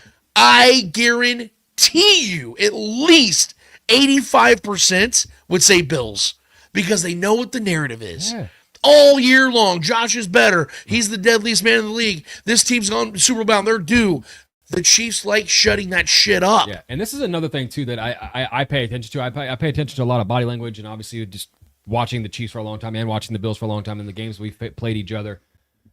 Both quarterbacks are nice dudes, right? They're both friends off the field. They both play golf together on the offseason. They both get along. Their personalities mesh pretty well. That doesn't change for Josh Allen when it's on the field either. Right. Oh. Josh Allen is a nice guy on the field also. Patrick is not. Patrick is a stone-cold killer, guys. Patrick does not give a fuck. You woke up the wrong motherfucker. I'm here. You don't see Josh Allen doing that shit. He's not friends. He's That's not a killer. Josh Allen is smiling, trying to gets the worried wiggly eyes. Josh Allen is a nice dude. Not saying he's soft. He's an absolute dog. 100%. He's a dominant force, stature and all. I get it. You know Josh Allen's Patrick like crack. Mahomes is demented in here when it comes to winning, bro. He's Michael Jordan. He's Kobe Bryant. He's LeBron James. He has that same gene in him where he wants to go and take you. He wants to beat the best. He wants the best, biggest, baddest challenger out there, and it happens to be the Bills. Once again, Patrick is going to go win this game. Patrick wins up here. Yep. He's not right when it comes to game time, dude. Pat is a it's like Braveheart. He's not right. Right. Like I said, they're both nice guys, but when it comes to game time and the jerseys are on, and you're smelling those blades of grass, it flips a switch in Patrick Mahomes, bro. Like Kyle just said, Pat's the friend that hates losing to his boys more than his enemies. Exactly. 100%. Of course. We heard Pat Sr. say this on our show. Yeah. He's like, Patrick, the losses hurt more than the wins feel good to him. Yeah. Like he wants to avoid losing more than embrace winning. Like, that's how obsessed he is with not losing. The man hates losing. Right. So yes, yeah, man, I'm telling you, if they would have let him line up, suit up for the last game of the regular season against the Broncos, that he would have done it, because he didn't want to lose that game either. You know what I mean? So the point I'm trying to make and I think I don't want to speak for everybody here, but the chat, I think, is starting to, and I don't think that they were all feeling bad or nervous, but I definitely think there's a morale boost. Yeah. You're welcome. In the midst. Yes. And we just wanted to bring that to you guys because, and thank you for appreciating my impersonation, guys. I've usually Micah done better. Hayes, Pat, over John Wick. Sure. Hey, Kyle said if John Beavis and Wick Butthead merged, that was Lance's impression. Yeah. I do it sparingly, but no. It look, dude. I mean, AI took me out of business. Clay doesn't even use me anymore. He fired me. AI does it now. Hey, but budget. This is where we're at, guys. We have a competitive prick as our quarterback. We have Andy Reid, who's chasing history now with 300 total wins. You have Travis Kelce, who's on the verge of literally owning every postseason record. Oh, and the Chiefs are on the verge of becoming the greatest dynasty who ever existed, like Trevor just said. There is so much riding on this game. So I don't disagree with Trevor when he says all the pressure's on the Bills. but I will add context to the other side of it that there's a different type of pressure on the Chiefs. And who's risen to those moments when the pressure's the highest? It's not even close, dude. It's not even close. And this is not a disrespect or shots at the Bills or Josh Allen. We respect the shit out of them. They deserve to be here. They did what they did, and they got here. So congratulations to the Bills for being the team that's going to win fucking bronze. But you're not beating the Chiefs on Sunday. And that's the point period blank statement that I'm going to live with, because I know, like you said, Trevor, who rises to the occasion when it matters the most. When everything is against them, when there's fucking 13 seconds left on the clock, who's the one that told Kels to do it? And they did it. Yep. And they took care of business. And that was a season they'd even win the fucking Super Bowl. But they did it in that moment. And they'll continue to do it, man, because this team is still right here in the midst of this building dynasty. This is not the last dance. This isn't their last chance of doing it. They know they're stacking them right now. So keep stacking them, baby. And this is just another stepping stone, another step stool to the greatness that Patrick Mahomes is inevitably going to eclipse. And I could not be more excited. I will not be standing up for the rest of the show. You know why? You won't see it anyway, but it'll be there. That's the point you're trying to make here. Both picking the Chiefs. Yes. It's safe to say. 24-20 on my end. You said 33-23. Yeah. Let us know your guys' score predictions, because it's your turn to talk, goddammit. It's time for Speak It, Trevor. What are the people asking us? All right, we got several in here. So off the top row, as every week it is, Dustin Orton. Anyone get notification of a 12 or 1 o'clock start? I know sometimes they push back because of life, which 100% makes sense. Just wasn't sure if I missed something. No, our game is the 3:30 start. No, our game's at 5:30 or 5:30. Yeah, right. Yeah. So that's a late game. I think it's 2:30 and then 5:30, or 2 o'clock and then 5:30. Gotcha. Yeah, the NFC Mat Championship's the first game. Okay. Next one, Michael Maldonado. Would you agree this defensive game plan will be similar to the 2022 AFC Championship game versus the Bengals? Only this time it's the Bills, when Spags didn't show much in the regular season. I mean, of course.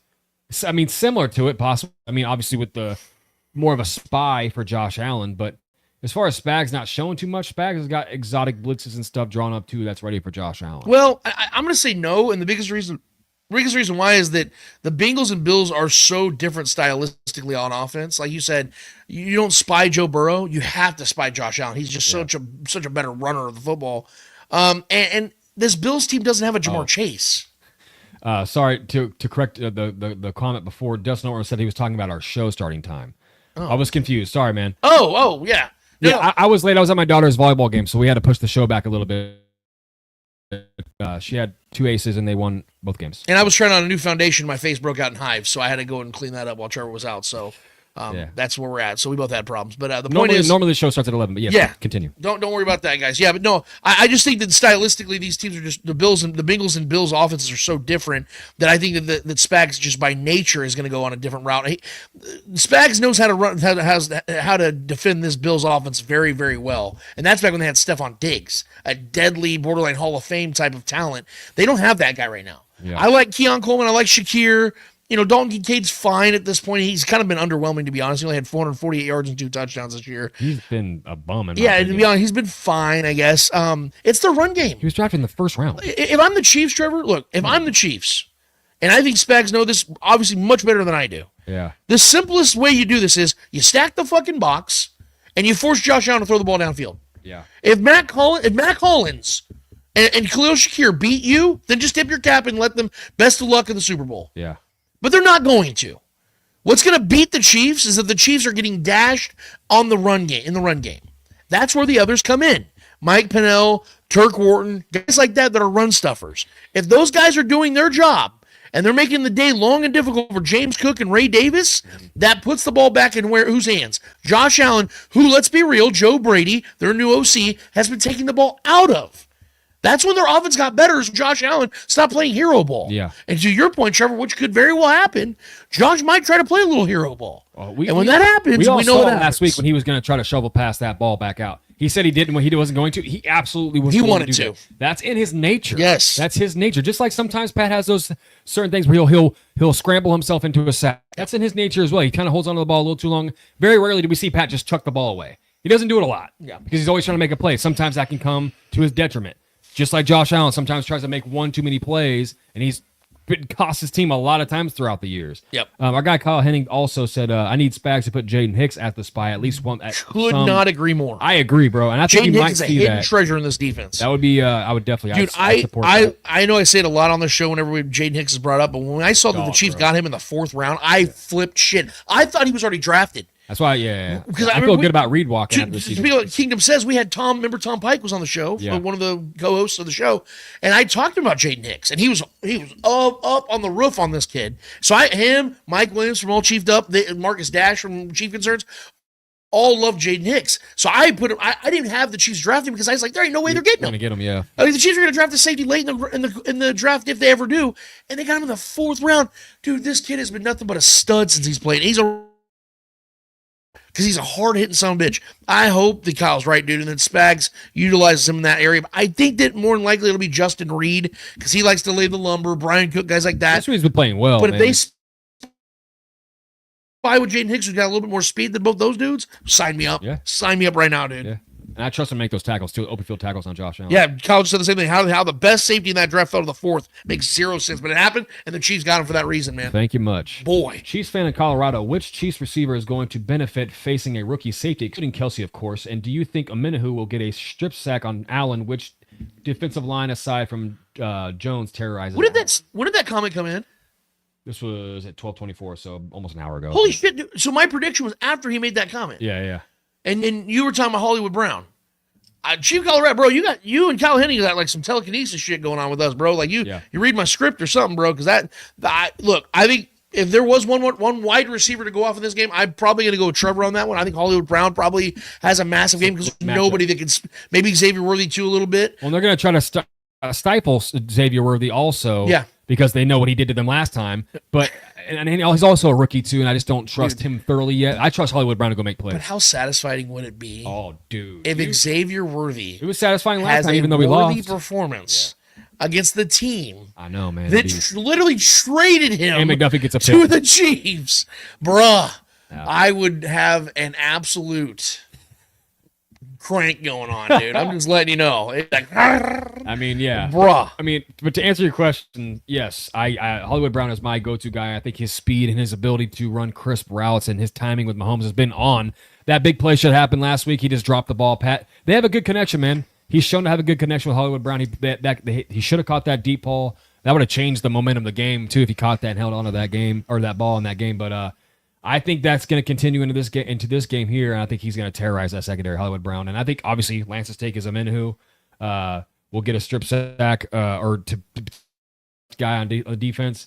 He definitely is known to get those strip sacks. He's a guy that I trust to get after Josh Allen because he's got the speed and the size and the length to even maybe bat a ball, too, if he's trying to escape, get the ball out of Josh's hands, force him to make plays and get him out of his pocket and get him uncomfortable. Because there's too many times throughout the year, especially in the game we were playing them, but Josh is just sitting back there. Yeah. Amenahu won in that game. That's going to change some things. Yep. So, yeah, I agree. I think we're all in agreement. And real quick, like you saw about the Carl Loftus situation where he had that swipe at the end of the game on the game-deciding play when Josh ran in for the score. Yeah. You watch that play, George just misses the ball in Josh's hand. He would have strip sacked that. Yeah. The ball would have come out of Josh's hand, and Carl Loftus just missed it. It's going to remind me a lot of the 2021 and then 2022 AFC Championship when Chris Jones had the sack on Burrow and let it slip, and then the next year has the play of the game basically with that sack Sealed on it. Joe Burrow. Yeah. Waiting all year. Maybe George Karlaftis has his revenge in this game. He has been I just missed it. bro. Maybe he gets it. Maybe he's the one that gets the strip sack. Granted, this is one of the best offensive lines of football. Oh yeah. So we're coming off playing one of the worst offensive lines of football to now playing one of the best. So we know we got to up that even more. Yeah, sure. And I think guys that overcome that are guys like Amenahu because he's a very Frank Clark-esque. He has that extra flip in his extra switch that he can hit flip. And I think I love the call for Amenahu, man. I love it. And I think guys like him and Nick Bolton are going to make plays in this game. Next question from Chiefs fan of Colorado. Do you think Reed continues to have Tooney at left tackle, and do you think he can minimize Miller's impact on the game? Well, according to all the reports, Matt Derrick talked about it yesterday, I believe. It does look like Tooney's going to stay at left tackle for the foreseeable future. There's just a comfortability there that Andy Reid's going with. You guys know how I feel about it. I'm not going to go into it. The point is that is what we're probably going to be looking at. So my best guess is that it's going to work. It's going to work because it worked enough last week. And I think it's going to work enough this week. And I'm no disrespect to the future Hall of Famer, but I don't fear Von Miller in this matchup. Von Miller had Not a nice after what little we scoop. did to the defensive line last week. Yeah, I think the only guy on that defensive line that I truly even would be remotely close to say fearing is Greg Rousseau. Yeah, he's an animal. And when they bring Milano too, sometimes on some blitzes, he's a linebacker, he's a dog too, and Epinesa is a dog too. Sure. They got good defensive players. But I mean, it ain't to the caliber of what we just played last week, bro. Not even close. Especially this season. That's probably one of the best, if not arguably the best defensive line in football this year. And honestly, their defense is built to run on because they play a lot of zone defense. Yeah. So I mean, that's what the Ravens were doing. They're a smaller defense. Yeah. The Bills are a little bit of a smaller defense. Yeah. I like the Chiefs' offensive line to get a little nasty in this one. I think that'd be a really good opportunity. Maybe early in the game, kind of set that balance. Yeah. You know, where you get Trey Smith, Creed Humphrey, and the guys kind of pushing forward, letting Kareem. I like when they play the 2 tight end sets, 3 tight end sets. They bring all the big boys in and just play bully ball. I love that shit. If you want to play, if you want to garner momentum, that's one way to do it. Sets up the play action, the RPOs really well. I really want to balance attack. Which we don't do a lot of play action, but for sure. I want to balance attack in this one. Keep that defense on their heels, man. Yeah. Cleared the air with E. Speak it. I asked this last week, so I'm going to ask again. Who scores the first TD for the Chiefs? Also, one key player on the Chiefs' offense and defense. Well, okay, if I'm going to make a prediction as far as I think the best way for the Chiefs to attack this game, like I said, is a balanced attack. So if let's say they do a 11, 12 play drive to open the game on their first drive, whether it's the first drive of the game or they're just their first drive, I would like to see the Chiefs go all the way down and just bury one into the Bills defense. And I mean like a smash mouth, domination style touchdown where Kareem Hunt bullies them. Like in like a 5-yard run, he knocks over Milano or an Epinesa or somebody like that, a bigger, stronger physical guy, blows by them and just knocks it into the end zone. Because I want the Chiefs to establish dominance. Like a Patrick Mahomes touchdown at the beginning of the game is going to get the crowd fired up. Yeah. But there's something about like a brutal man style, like rushing attack touchdown that gets the crowd there's like vitriol in the air. I would love to see a Kareem Hunt just nasty, boom, boom, boom, running in, and he throws the football in the crowd goes nuts because what it does, it gets everything amped up for the defense to get nasty on the next drive. So I'm going to make the prediction say that Kareem Hunt starts this game off with a touchdown, a rushing touchdown. But I'll probably be wrong because I know that the Chiefs want Patrick to throw some touchdowns in this game, and they want to get Travis that record as well. Now, that matters in the grand scheme of things, but I do think if you're going to see Patrick Mahomes and Travis Kelce look at each other, you know it's coming. I think there's going to be a lot of tension on Kareem, especially when you get in the red zone, Kareem Hunt and Travis Kelce, which in my mind opens up things for the others. And I think I'm going to go with my guy here. I think he's going to start the game off hot and be the star of the offense in this game, and that's Hollywood Brown. I think he's going to score on a jet sweep or a pop pass. You know, those little pop pass where Pat just kind of runs across him in motion. Sure. And just pops it right to his chest. Because there's going to be so much focus on Travis Kelce and Kareem Hunt in the red zone when things get tight, and I think that's where we utilize that speed. Just like week 1 against the Ravens. We blew that game wide open with Xavier Worthy. 2 touches, his first 2 touches were touchdowns. Yep. We utilize that speed. And this is an even slower defense. So if you're beating them vertically with that speed, I think it's going to be dangerous. And if I'm putting money on a guy to score first for the Chiefs, it's going to be one of those speedster guys. I think we really open up the game and put our foot down immediately on what it's going to look like for the rest of that game. And then as far as key players, I think we already touched on those. Lance has Amenahu and Kareem Hunt, and then I have Hollywood Brown and Nick Bolton. Yep. Next one from Ray028. I'm tired of the Bills hype because they beat us week 11 by the sports media. Does the people in the media ever going to learn their lesson when it comes to the Mahomes in the playoffs? It's a great question, and I really don't know. Like, you've seen a slow. Like, we remember back in like 2019 when the Chiefs won their first Super Bowl to now, how much more respect the Chiefs have garnered naturally because they've won several Super Bowls in that time period. But there still is a certain level of reluctancy, and I think there is a mixture of people wanting to get reactions out of us and the people as a whole, and so there are people that are just absolutely emotionally attached to it, and they hate seeing the Chiefs win like this. Yeah, we got people out there calling it Allen head, bro. Yeah. How that tired was Craig Carton. is that shit? That's Craig Carton for you. Yeah. Just, Howie Mandel, best choice Howie Mandel for you. That's what you do. What are we doing, man? I do think there's going to be more and more respect, though, that's going to be given to the Chiefs because whether people want to acknowledge it or not, there are level-headed people out there, and then people are going to see, let's say the Chiefs win this one. That's 3 straight. That's 4 in 6 years. That's the greatest dynasty ever. And people are going to start saying 0 cheating scandals. Yeah. 0 scandals, period. How about this? Yeah. this team deserves respect. I think you're going to start slowly seeing a gradual understanding of what this is, and the respect is going to start coming, whether people like it or not. But you're always going to have your detractors. You're always going to have your doubters. You're always going to have your disrespecters. They're just going to live in it. It's funny too, because I don't see, at least in my world, I'm not on social media too much, especially not on X too much, and in these little pools of just nonsense. I don't see a lot of it from actual Bills fans. It's from a lot of talking heads that are trying to like rally the troops to get an army against the Chiefs just to see us lose. For instance, to your point, when Craig Carton said that shit about Allen Head, there were thousands of Bills fans going, fuck would you say that? Yeah, they're like, dude, we're not saying that. Don't, because they know the Chiefs got that voodoo shit, bro. They're like, oh, no, we didn't say it. We didn't say it. That was that dumbass, that Keep bold it cordial, bitch. It was a bold bitch, not us. We didn't say it. Mr. Clean said it. Yeah. Sold off Mr. Clean said it. Like, not us. Because they didn't want that shit on them, bro. They don't put that evil on us, Ricky Bobby. That's not how we do things. That's what I'm saying. Learned. The Bills have learned. Any run-ins I've had with Bills fans, it's been cordial. It's been like, bro, may the best team win.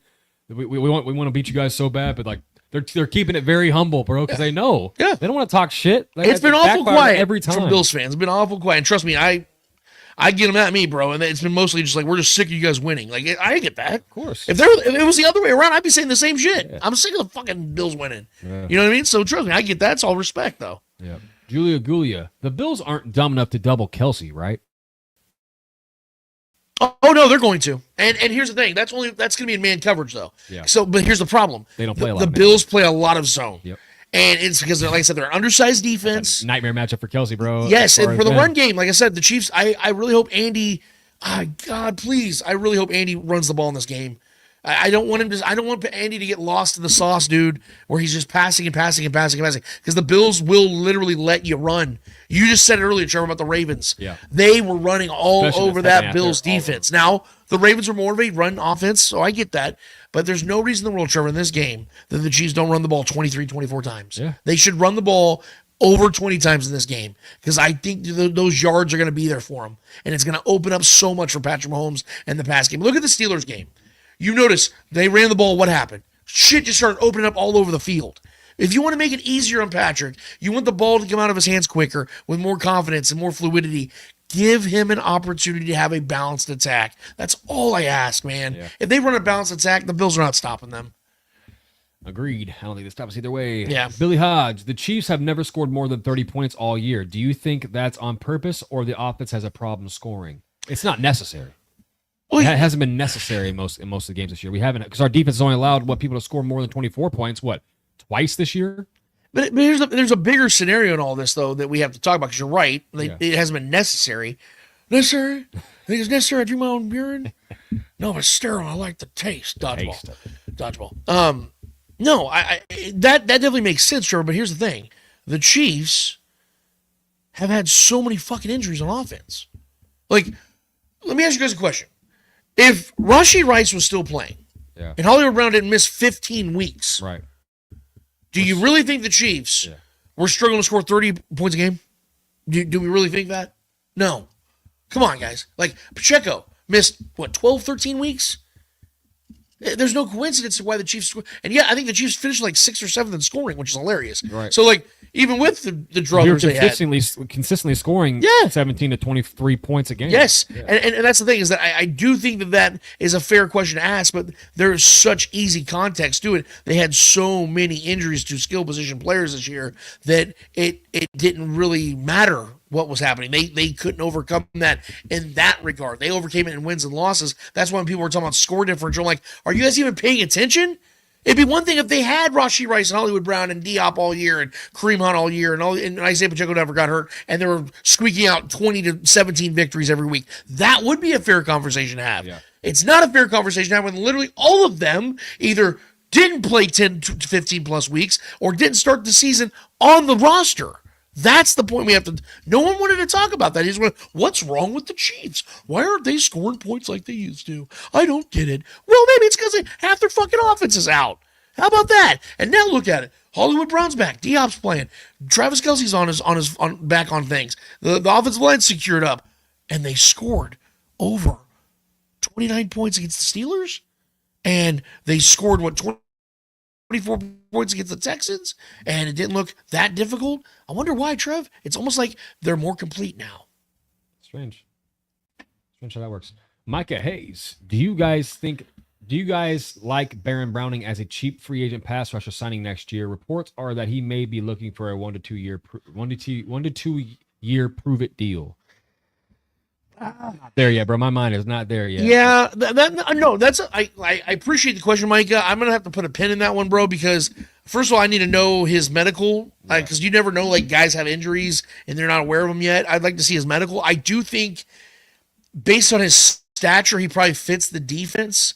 I would have to know, though, are the Chiefs wanting to spend money on defensive guys like him? Because I'd imagine he's probably going to require some money that's going to be notable. I don't know if that's where the Chiefs want to go, though. Incentivized. I think the Chiefs are going to want to start building some blocks around Chris Jones in the draft. I think that's what you're going to. The Chiefs are always in the mix, but they always go for like the day 3 free agent guys. Like you go and get Mike Pinnells, just solid backups that are going to cost you $3 million. I don't think the Chiefs are going to go out there and swing for the fences for a guy that's going to cost you 18 to 25 a year. Yeah. So if that's where his market is, which I honestly don't know, then probably not. But if he's willing to come in here for 8 to 10, cool. I think the Chiefs could probably do it. Yeah. All right, next deep dive question from our guy Micah Hayes. Sup, guys? Do you think Pat should keep Jeff Christensen as his throwing coach or find a new coach to improve his deep throw accuracy? I don't look. I'm hard pressed to really criticize Patrick on his throwing. I think that Patrick's doing just fine. Like I said, I think a lot of what happened this season had to do with availability around him, and lack of chemistry with new bodies. Yeah, and let's also give Patrick some credit here. He just set his career high in completion percentage. Yeah. So I think he's doing fine. And that's without Rashee Rice and a rookie receiver. Yeah, exactly. Yeah. He was out of rhythm at times, like Trevor said. You have to build that chemistry. When you don't have the guys on the field, it's kind of difficult to maintain said chemistry, man. So yeah, I mean, I'm gonna go with the fact that I think that they're doing far better than maybe we're expecting on the throwing side of things with Patrick Mahomes. Last time I checked, he's still the best quarterback in the league. I mean, that throw to Hollywood Brown last week was maybe the best throw of the year so far. So it's coming in at a pretty good time. He's looking pretty good to me. Yeah. Dustin Orton. Is it weird that it makes me nervous that I'm not nervous about this game? See, now you're overanalyzing things. Yeah. That's when you're just in your own head. Take a deep breath, dude. I don't know if you're into smoking the ganja or not. Maybe hit a bowl or have a nice glass of wine. Do whatever you got to do. Maybe listen to some Beethoven. Do whatever you got to do to relax, bro. Like and just sage. Yes, and just sprawl out on your sheet and listen to Sting, whatever it is you're into. And just know that this team has given us the benefit. This team deserves the benefit of the doubt. They've won 22 or 23 of the last 24 meaningful games. Yep. This team has not lost a playoff game since 2021's season. They are very much the true and unquestioned dynasty of this era. And if you believe that team is that, then you know that they're going to take care of business on Sunday. And outside of running back, we have the advantage at every single position and angle of this game. Yeah, like left tackle. Well, sure. Okay, left tackle and running back. Outside of that, we've got them beat in every single special teams, coaching, quarterback, everything. Yeah. So, I mean, and this is a lesser Buffalo Bills team, in my personal opinion, than last year. Yeah, they didn't turn the ball over as much as they did last year, but last year team, in my opinion, was the better complete team. G-Pick said smoke some permanent marker. That's one way to do it. Not good advice. Maybe some whippets. Yeah, damn. Okay, let's see. Next one. Our guy, James T. Kirk. Would you play DJ Humphries to get the running game established? That's actually a good question, but it's not going to happen. It's not going to happen, but you know where I stand on it, dude. I think DJ Humphries should be playing. That's my personal opinion because I want Joe Thuney at left guard. No knock on Caliendo, but especially if you want the running game to. Yeah, Joe Thuney is, I think, probably the best left guard in football. And if you have him there next to Creed Humphrey, I think that you're going to see a lot of avenues open for the running game, and there's more of a balanced attack. And I believe in DJ Humphries. Yeah, I believe in him. I think he can be a very solid contributor to this offensive line, but for whatever reason, they're just playing it safe and having Joe Thuney play out of position, whatever, that looks to be the way it's going to keep going. I wasn't overly impressed last week, if I'm being totally honest.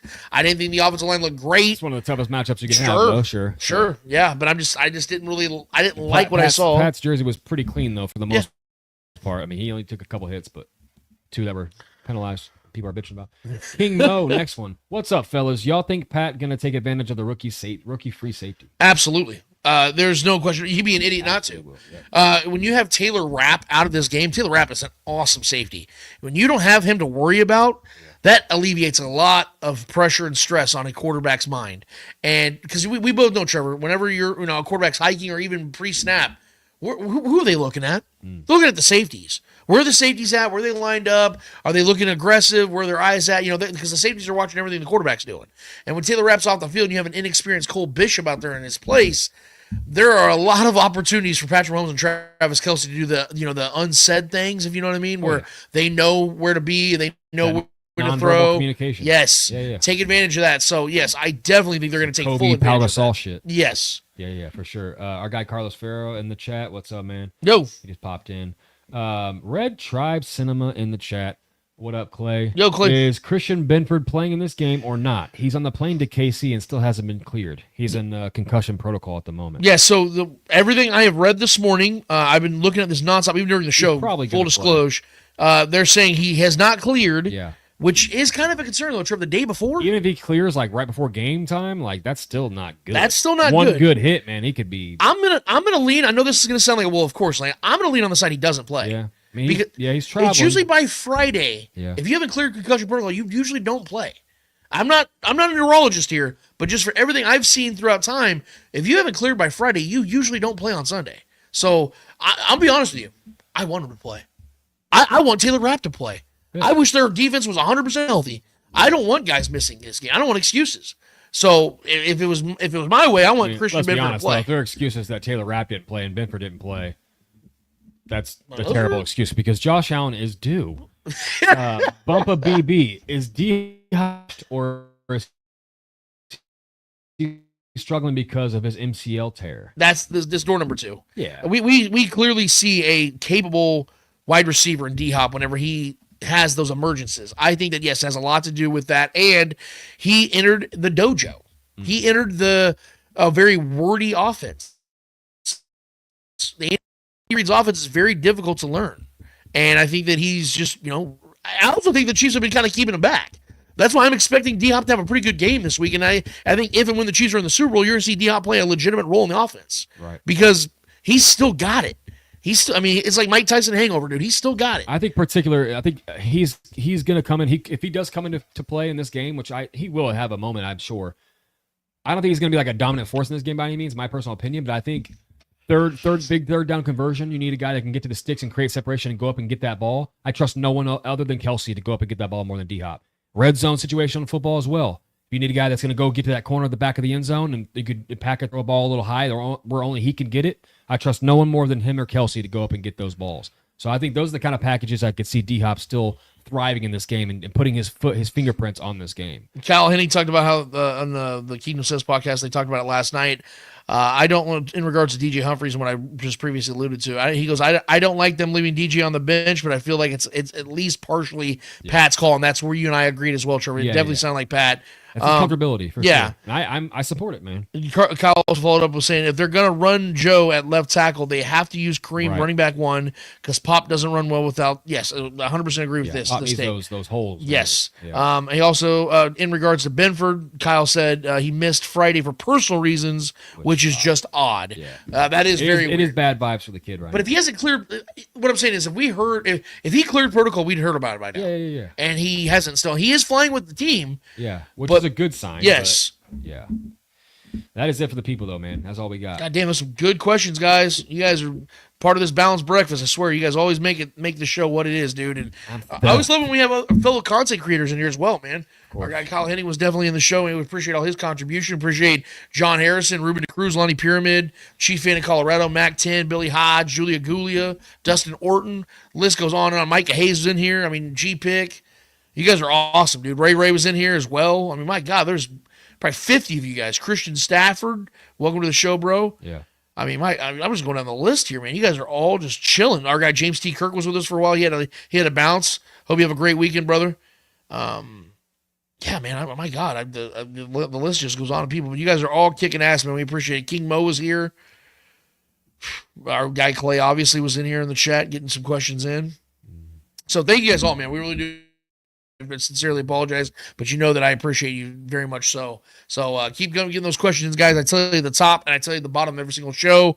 Go to youtube.com, hit up the Spoken Podcast, hit all the fun buttons when it comes to like notifications, like, subscribe, share, all that. But most importantly, get in the comments, man, because we want you to be a part of the show. That is literally why we're called The Spoken, because we want you to be able to speak your mind, speak your thoughts, speak your truth, and let us know what you guys have baking in the oven, if you know what I mean. Trevor, we have one more order of business to get to. What is it called?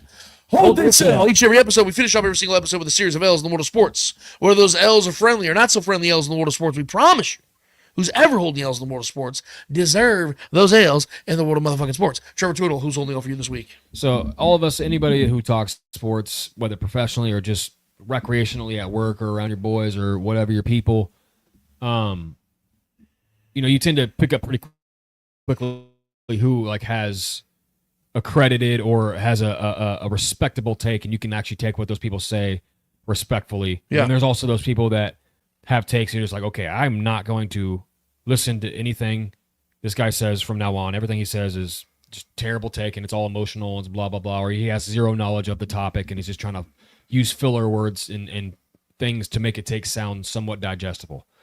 Well, that's who Paul Pierce is. For some reason, Paul Pierce is talking football, which it may not be his fault. He's on a platform where they discuss all sports, and outside of basketball, maybe he doesn't have too much knowledge of other sports, in my opinion. That's kind of what's taking place here. So I'm going to let y'all, they on the show, speak on FS1. Paul Pierce obviously on the panel, and they were talking about the dynamic between Josh Allen and Patrick Mahomes, and the conversation on what the conversation is going to look like based on who wins this game. And I'm just going to let y'all listen to this for yourself. Give me a second here.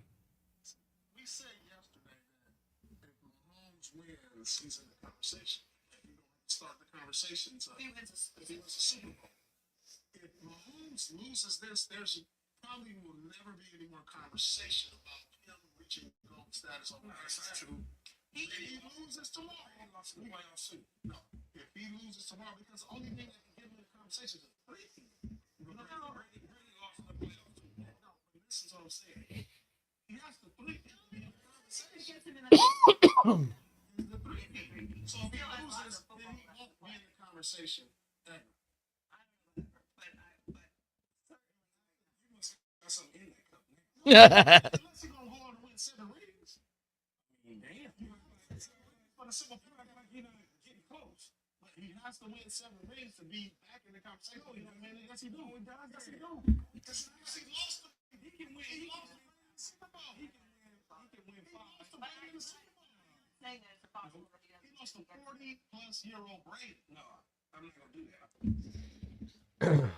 Now we're gonna act like if Patrick Mahomes loses this game, he's not gonna be in the. He's already been in the GOAT debate. Like he's already on the hottest start, the greatest start to any one quarterback's career in NFL history. He's already outpacing Tom Brady for Super Bowls. And if he wins this game and goes to win the Super Bowl, and not only collects his three-peat, he's now going to be tied with Joe Montana for Super Bowl victories. And Terry Bradshaw. Joe Montana, who a lot of people still consider the greatest of all time. A lot of people still do. Our guy Clay Windler. That was his GOAT. He loves for a some long Joe. time. He loves right? some Joe. That's what I'm saying. But now he's not alone. Yeah. A lot of people still think because he never lost, right? Because that's the Jordan. That's the Jordan take, right? So for Paul Pierce to sit on here and like he's obviously new to this conversation because I kind of felt bad, but I had to give him this L regardless because like he was put in a situation where it's like, bro, he you can just tell he doesn't know what the hell he's talking about. He never does because he's already Pat's already been in this conversation as the GOAT. Like this is already. You have several ex-players that played with Brady calling Patrick Mahomes the best quarterback they've ever seen. So let's put that to bed real quick. But this take was just hard to listen to. Like I said, some guys takes you can take in and you can give credence to because you know that they actually listen and digest sports and the sport in particular that they're debating or talking about. And there's some guys you just cannot take anything they say seriously because it's just absolute nonsense spewing out of their mouth. And Paul Pierce is clearly one of those guys when it comes to this conversation in this sport, in this situation here in Patrick Mahomes' career. So for that, Mr. Paul Pierce, I love you, Jayhawk for life, but do me a solid favor and hold this L. I feel like an absolute shit because I told Julia Gulia that we'd get to her third and long question. I did not get to it, so I apologize. She asked the question and specifics earlier in the show about 3rd and longs and how they've been giving her migraines. Have been driving her crazy. And in regards to the defense, Must have missed that one. it's all good. It's all good. She says, you think Spags got a bead on it now? Oh, allowing 3rd and long complete. Well, Julia, listen. I'm going to be brutally honest with you. No. This is one thing that Spags really struggles with, and I mean badly, and it drives me fucking crazy too. So trust me, you and I are very much on the same page. Last week, the Texans had 17 third downs.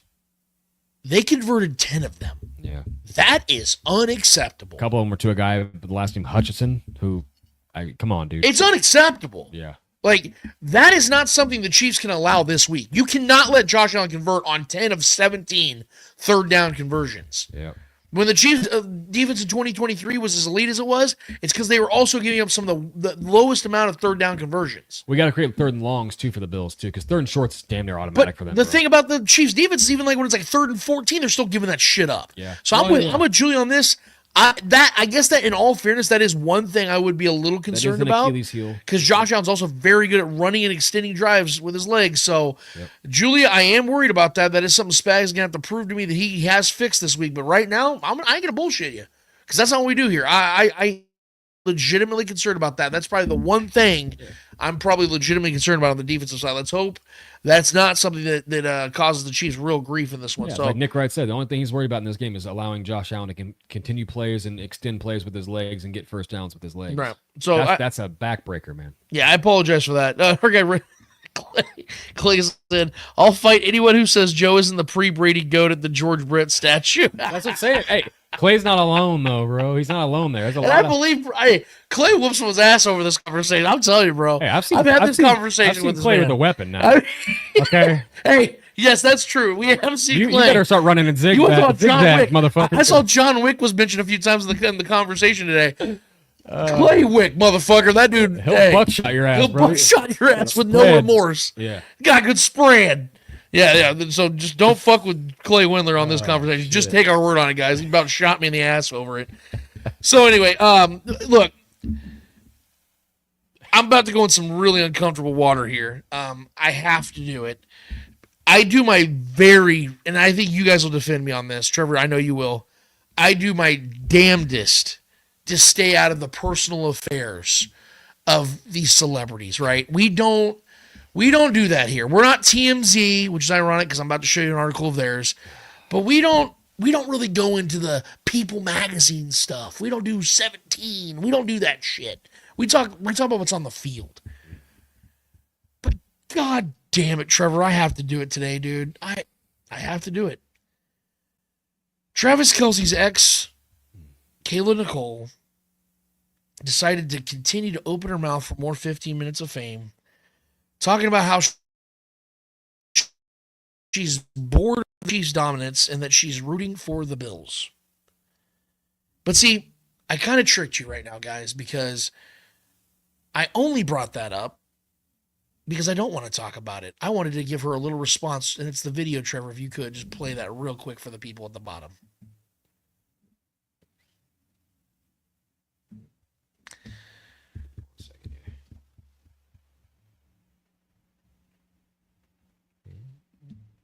Is it going?